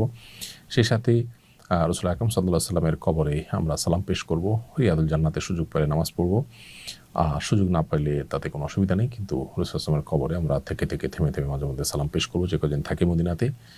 আর মসজিদে নববীর পাশেই যেটাকে আমরা জান্নাতুল বাকি বলি, বাকি কবরস্থান, সে বাকি কবরস্থানে ফজর এবং আসরের পরে প্রতিদিন গেট খোলা হয়, সেখানে মাঝে মধ্যে গিয়ে আমরা কবরবাসীকে সালাম পেশ করব হেঁটে হেঁটে, সেখানে সাহাবীদের কবর আছে। এছাড়া মদিনাতে নামাজকালীন সময়ে মাঝে মধ্যে কুবার মসজিদে যেয়ে সেখানে 2 রাকাত নামাজ পড়ার চেষ্টা করবো। সেটি একটা ওমরার সওয়াব এনে দিবে আমাদেরকে, এবং নবী সাল্লাল্লাহু আলাইহি ওয়াসাল্লাম সেটি করতেন। আবার নবী করিম সাল্লাল্লাহু আলাইহি ওয়াসাল্লামের সুন্নাহ অনুসরণে আমরা আরেকটা কাজ করব, তা হলো সেখানে উহুদের ময়দানে উহুদের শহীদদের কবর জিয়ারত করা। এটা নবী সাল্লাল্লাহু আলাইহি ওয়াসাল্লাম মাঝে মধ্যে করতেন। তাহলে এই কাজগুলো মদিনাতে আমরা বেশি বেশি করব। এর বাইরে মদিনা অবস্থাকালীন সময় সালাত এবং সালাম নবী সাল্লাল্লাহু আলাইহি ওয়াসাল্লামের প্রতি দুরূদ পেশ করা, বিশেষভাবে তার মহব্বত যেন হয়, তার সিরাত ইত্যাদি পাঠ করার মাধ্যমে আমরা কাটাতে পারি সময়গুলো। রিয়াদুল জান্নাতে নামাজ না পড়লে কোনো অসুবিধা আছে কিনা? মদিনায় মসজিদে নববীতে রিয়াদুল জান্নাহ যেটি, অর্থাৎ নবী সাল্লাল্লাহু আলাইহি ওয়াসাল্লামের কবর এবং তার মিম্বরের মধ্যবর্তী জায়গাটাকে তিনি বলেছেন রাউদাতুম মিন রিয়াদিল জান্নাহ, জান্নাতের বাগানসমূহের মধ্যে থেকে একটি বাগান। এই জায়গায় নামাজ পড়া গেলে ভালো, কিন্তু আমাদের জেনে রাখা দরকার যে মসজিদে নববীর যে কোনো জায়গায় নামাজ পড়লে যে সওয়াব হবে, এখানে নামাজ পড়লে সওয়াবের পরিমাণ সমান হবে। তবে হ্যাঁ, সবসময় তো সওয়াবের পরিমাণটাই একমাত্র বিবেচ্য বিষয় হয় না। এখানে নবী করিম সাল্লাল্লাহু আলাইহি ওয়াসাল্লাম সালাত আদায় করেছেন, সাহাবীরা পড়েছেন, তাদের স্মৃতি বিজড়িত জায়গা, একেবারে মূল মসজিদ, তাদের বিচরণস্থল, এবং সবচেয়ে বড় কথা হলো হাদিসে এটাকে জান্নাতের বাগান বলা হয়েছে। সো সেখানে দোয়া করা, সেখানে নামাজ পড়া নিশ্চয়ই আমাদের বাড়তি আগ্রহের কারণ থাকতে পারে। কোনো কারণে যদি করা না যায় তাতে আমাদের হজ হবে না, সফর হবে না, ব্যাপারটা সেরকম নয়, কোনো অসুবিধা তাতে নেই। মদিনায় 40 ওয়াক্ত নামাজ পড়া কি জরুরি? হজ কিংবা উমরার সফরে মদিনায় মসজিদে নববীতে 40 ওয়াক্ত নামাজ পড়তেই হবে, না পড়লে হজ বা উমরার সফর ত্রুটিপূর্ণ হবে, এরকম কোনো কথা নেই। তবে বিশুদ্ধ হাদিসে মদিনায় 40 ওয়াক্ত নামাজ আদায় করার ফজিলত বর্ণিত হয়েছে। বিধায় যদি এভাবে কোনো ট্রাভেল প্ল্যান করা যায় যে মদিনায় 40 ওয়াক্ত নামাজ পড়া যাবে, তাহলে সেটা ভালো হয়। কোনো কারণে সেটা না করা গেলে পেরেশান হওয়ার কারণ নেই, কারণ উমরা বা হজে এতে কোনো অসুবিধা হবে না। তিরমিজিতে বর্ণিত হয়েছে, আনাস বিন মালিক রাদিয়াল্লাহু তাআলা বর্ণনা করেছেন যে নবী সাল্লাল্লাহু আলাইহি ওয়াসাল্লাম বলেছেন, মান সাল্লা ফি মাসজিদি 40 সালাতান লা তাফুতুহু সালাহ, যে ব্যক্তি আমার মসজিদে অর্থাৎ মসজিদে নববীতে 40 ওয়াক্ত নামাজ পড়বে টানা এবং মাঝে কোনো সালাত মিস হবে না, সে ব্যক্তির মুনাফিকি থেকে মুক্তি, আযাব থেকে মুক্তি এবং জাহান্নাম থেকে মুক্তির পরোয়ানা তার জন্য আল্লাহর পক্ষ থেকে ঘোষণা দেওয়া হবে। এই জন্য এই ফজিলত পাওয়ার জন্য 40 ওয়াক্ত নামাজ পড়তে পারলে অবশ্যই ভালো। কোন হজকে মাবরুর হজ বলে এবং মাবরুর হজের ফজিলত কী? নবী করিম সাল্লাল্লাহু আলাইহি ওয়াসাল্লাম বলেছেন, আল হাজ্জুল মাবরুর লাইসা লাহুল জাযাউ ইল্লাল জান্নাহ, মাবরুর হজের বিনিময় জান্নাত ছাড়া কিছুই নয়। মাবরুর হজ বা কোন হজটা মাবরুর হবে? এর উত্তর হলো যে মাবরুর শব্দের অর্থ পুণ্যে ভরা, বিররুন থেকে মাবরুর, পুণ্য দিয়ে ভরা বা পুণ্য দিয়ে ঘেরা, যেটা এটাকে মাবরুর বলা হয়। যে হজে পুণ্য থাকে, অর্থাৎ পুণ্য দিয়ে যে হজ ঘেরা থাকে, পরিপূর্ণ থাকে, পুণ্যে ভরা থাকে যে হজ, সেটাই মাবরুর হজ। এখন এর কোনো ক্রাইটেরিয়া আছে কিনা যে কী পরিমাণ পুণ্য হলে সেটাকে মাবরুর হজ বলা যাবে? উত্তর হলো যে হজে আসলে কোনো গুনাহ নেই, কোনো পাপাচার নেই, হজে যে নিষিদ্ধ বিষয়গুলো আছে সেগুলো থেকে বিরত থাকার বিষয়ে সচেতন থাকা গেছে এবং ভালো কাজ দিয়ে হজের পুরো সফরকে মোড়ানো গেছে, সেটাই মাবরুর হজ। ধরুন এখলাস না থাকা, লোক দেখানো, লৌকিকতা, এটা গুনাহের কথা, অতএব এটা থেকে মুক্ত থাকা, এটা মাবরুর হজের জন্য পূর্ব শর্ত। ঠিক একইভাবে আমরা যখন হজ করব তখন নবী সাল্লাল্লাহু আলাইহি ওয়াসাল্লাম একটা হাদিস মাথায় রাখবো, তিনি বলেছেন, মান হাজ্জা ফালাম ইয়ারফুস ফালাম ইয়াফসুক রাজাআ কায়মি ওয়ালাদাতু উম্মু, যে ব্যক্তি হজ করলো এবং হজ করতে গিয়ে নারী ঘটিত বা যৌনতার সংশ্লিষ্ট কোনো গুনাহ এটাতে জড়ালো না এবং কোনো প্রকার সাধারণ পাপাচারও করলো না, অন্য পাপাচারও করলো না, এগুলো থেকে যে বিরত থাকলো, সে ব্যক্তি মায়ের পেট থেকে সদ্য ভূমিষ্ঠ হওয়া শিশুর মতো নিষ্পাপত্ব নিয়ে ফিরে আসে। তো হজ করার সময় ঝগড়াঝাটি করা কোরআনে নিষেধ করেছেন আল্লাহ তাআলা। আর এই যে যৌনতা সংশ্লিষ্ট ক্রিয়া কর্ম, সেগুলো থেকে বিরত থাকা ইহরামরত অবস্থাতে, এবং এর বাইরে অন্যান্য যে গুনাহগুলো আছে, চোখের গুনাহ সহ নানাবিধ গুনাহ সেখানে হতে পারে, সেগুলো থেকে বিরত থাকতে পারলে সে হজটা হজে মাবরুর হবে ইনশাআল্লাহ তাআলা। এছাড়া পুরো হজ জুড়ে মানুষের উপকার করা, কল্যাণ করা, সবর করা, এগুলোর মধ্য দিয়ে ইনশাআল্লাহ হজটা মাবরুর হয়ে উঠবে। মহিলাদের জন্য হজের সময় মেকআপ বা প্রসাধনী ব্যবহার করা জায়েজ কিনা? মেয়েরা হজের সময় ইহরামরত অবস্থাতেও কোনো প্রসাধনী ব্যবহার করতে চাইলে করতে পারবেন, তবে সাদাসিধে সময় কাটানো এটাই হলো ইহরামরত অবস্থার মূল প্রতিপাদ্য, সেটা মাথায় রাখা দরকার। সেই সাথে সুগন্ধি ছাড়া কোনো প্রসাধনী থাকলে ব্যবহার করতে পারেন। যে প্রসাধনী ব্যবহার করলে সুগন্ধ সেখানে আছে, সুগন্ধি আছে সেখানে, সেটা ব্যবহার করা যাবে না, সেটা ইহরামের নিষিদ্ধ বস্তুর আওতায় পড়বে। এটা হলো ইহরামরত অবস্থা। এছাড়া হজের সময়ের মধ্যে তিনি যদি করেন, সেক্ষেত্রে রুম থেকে বাহিরে সুগন্ধযুক্ত কিছু ব্যবহার করে গেলে, সেটা আশপাশন্য পুরুষদের নাক পর্যন্ত গেলে, সেটা অবশ্যই নিষিদ্ধের আওতায় পড়বে। এছাড়া সাধারণ মেকআপ তিনি ইহরামের বাইরে করতে পারেন। ইহরাম অবস্থায় রক্ত বের হলে করণীয় কি? দেখুন, কাটা ছেঁড়া বা নাক থেকে মুখ থেকে যদি রক্ত বের হয় এহরামত অবস্থায়, তাতে এহরামের কোনো ক্ষতি হবে না, উজু ছুটে যাবে। যদি রক্ত বের হয়ে গড়িয়ে পড়ে তাহলে সেক্ষেত্রে উজু পুনরায় করতে হবে, উজু ভঙ্গ হবে, কিন্তু এহরামের কোনো ক্ষতি হবে না। এহরামের কাপড় লেগে গেলে, যেখানে লেগে গেলে সেই জায়গাটা ধুয়ে ফেললে হবে, নাপাক আর সামান্য একদম ছিটা 1-2 ফোঁটা ছিটা পড়ছে, তাতে অসুবিধা নেই। হজের সময় কোন হজ গাইড বা বই রাখতে পরামর্শ দিবেন? আমি পরামর্শ দিব যে হজের সময় আপনি হজের বিস্তারিত বিধিবিধান সম্বলিত কোনো অকারণ হাদিসের আলোকে লিখিত অথেন্টিক কোনো বই সাথে রাখুন। আমরা সুন্নাহ ফাউন্ডেশন থেকে এক নজরে হজের একটা ছোট্ট পুস্তিকা তৈরি করেছি, যেখানে ডে বাই ডে প্রতিদিনের করণীয়গুলো সব বলা আছে। সেটা আপনার সাথে থাকতে পারে। আপনি ওমরাও কীভাবে করবেন একটা বই আছে আমাদের, সেটা রাখতে পারেন সাথে। এছাড়া মক্কা এবং মদিনার বিস্তারিত আপনার হিস্ট্রি উঠে আসছে এরকম বই পুস্তক, সচিত্র বই পুস্তক আজকাল বাজারে পাওয়া যায়, সেগুলো কোনোটার সাথে থাকতে পারে। তাতে আপনি ইবাদত বন্দেগী মক্কা মদিনা যেখানে যেখানে করবেন রিলেট করতে পারবেন, আপনি তৃপ্তি পাবেন আলাদা। এর পাশাপাশি বিশেষভাবে একটা কোরআনের অনুবাদ সংক্ষিপ্ত তাফসীর সহকারে একটা সিরাত গ্রন্থ সাথে নিয়ে গেলে পুরো সফরে আপনি সেটা পড়ে শেষ করলেন। তাতে সিরাতের ইতিহাসের সাথে সেখানে আপনার অবস্থানের সাথে অনেক কিছু মেলাতে পারবেন, যেটা আপনার আলাদা তৃপ্তি দিবে, আপনাকে ইবাদতের প্রতি আগ্রহ জাগ্রত করবে ইনশাআল্লাহ তাআলা। অতএব সেগুলো আপনি সাথে নিয়ে যেতে পারেন। হজ শেষ করার পর দেশে কিভাবে হজের শিক্ষা নিজের জীবনে বাস্তবায়ন করা যেতে পারে? হজের মাধ্যমে যেহেতু আল্লাহ তাআলা হজ যাত্রীকে, হাজিকে নিষ্পাপত্য দান করেন, সেজন্য তিনি দেশে আসার পর নিষ্পাপত্য ধরে রাখার চেষ্টা করবেন, গুনাহমুক্ত জীবন যাপন করার চেষ্টা করবেন। হজে আল্লাহর যে নিদর্শনগুলো তিনি বিভিন্ন জায়গায় অবলোকন করেছেন, প্রত্যক্ষ করেছেন, ঈমানের নূর অর্জন করেছেন, এটা যেন নষ্ট না হয় সেজন্য নেক আমলের মধ্যে থাকার চেষ্টা করবেন, গুনাহের পরিবেশ থেকে দূরে থাকার চেষ্টা করবেন। এখন প্রশ্ন হলো, হজ করে এসে আমরা অনেকে ভালো থাকতে চাই, কিছুদিন পর আসলে আর থাকতে পারি না, কারণ কি? উত্তর হলো, এর অন্যতম বড় কারণ হলো আল্লাহর কাছ থেকে সেভাবে আমরা চেয়ে আসতে পারি না। চেয়ে যদি আসি যে আল্লাহ আমাকে তওবা নাসুহা করার তৌফিক দেন, মৃত্যু পর্যন্ত এই মানসিকতা রেখে ধরে রাখার তৌফিক দান করেন, সেভাবে দোয়া করে আসলে আল্লাহ তাআলা আশা করা যে আমাদেরকে তৌফিক দিবেন। তাছাড়া দেশে আসার পর আমরা গুনাহের পরিবেশে, খারাপ পরিবেশের দ্বারা আবার আমরা প্রভাবিত হয়ে যাই। এই জন্য পরিবেশটাকে নিজের ঈমান এবং আমলের জন্য অনুকূল হয় এরকম পরিবেশ নির্বাচন করা এবং সেই পরিবেশের মধ্যে থাকার চেষ্টা করা, এরকম বহুমুখী প্রচেষ্টা করা হলে আল্লাহ হয়তো তৌফিক দিবেন। তাছাড়া আমাদের ঈমান দুর্বল হয়, এই জন্য থেমে থেমে ঈমানকে নবায়ন করা, ঈমানকে জাগ্রত করার জন্য আবার ঈমানের পরিবেশে যাওয়ার চেষ্টা করা। আল্লাহ আমাদেরকে সেই তৌফিক দান করুন। আয়েশা মসজিদ থেকে এহরাম পরে আমরা মক্কা এসে উমরা করতে পারবো কিনা, এই প্রশ্ন অনেক মানুষের। আয়েশা মসজিদ যেটাকে আমরা আজকাল বলি, এটা মূলত মসজিদে তানঈম। মসজিদে তানঈম বা আয়েশা মসজিদ, এখান থেকে এহরাম পরে এসে যদি কেউ মক্কায় তওয়াফ সাই করেন উমরা নিয়তে, তাহলে তার উমরা হয়ে যাবে। এটাই হলো সংখ্যাগরিষ্ঠ ইমামদের মত। বেশিরভাগ ইমামরা এই মত পোষণ করেছেন। এক্ষেত্রে ইমাম ইবনে তাইমিয়া রাহিমাহুল্লাহ এবং বর্তমানে সৌদি আরবের স্কলারগণ, উলামা ইকরাম, তারা অবশ্য ভিন্ন মত পোষণ করেন। তারা বলেন যে আয়েশা মসজিদ থেকে এহরাম পরে উমরা সম্পাদন করা এটা আম্মাজান আয়েশা রাদিয়াল্লাহু তাআলা আনহার জন্যই খাস। এই জন্য তার নামে এটাকে আয়েশা মসজিদ হিসেবে প্রচলিত হয়েছে, মানুষ সেটা জানে। তো এটা তার জন্য খাস। তার সঙ্গে থাকা সাহাবী বা পরবর্তী সাহাবীরা কেউ সেখান থেকে এহরাম পরেছেন এরকম সাব্যস্ত হয়নি, সেজন্য এই জায়গা থেকে এহরাম পরা যাবে না। এহরাম পড়তে হবে মিকাত থেকে, নির্দিষ্ট মিকাতের মধ্যে আয়েশা মসজিদের কথাটি উল্লেখ নেই বিধায় এখান থেকে সাধারণ অবস্থাতে এহরাম পরে উমরা করলে উমরা হবে না। এটা হলো সৌদি আরবের বর্তমান উলামা ইকরামের মত।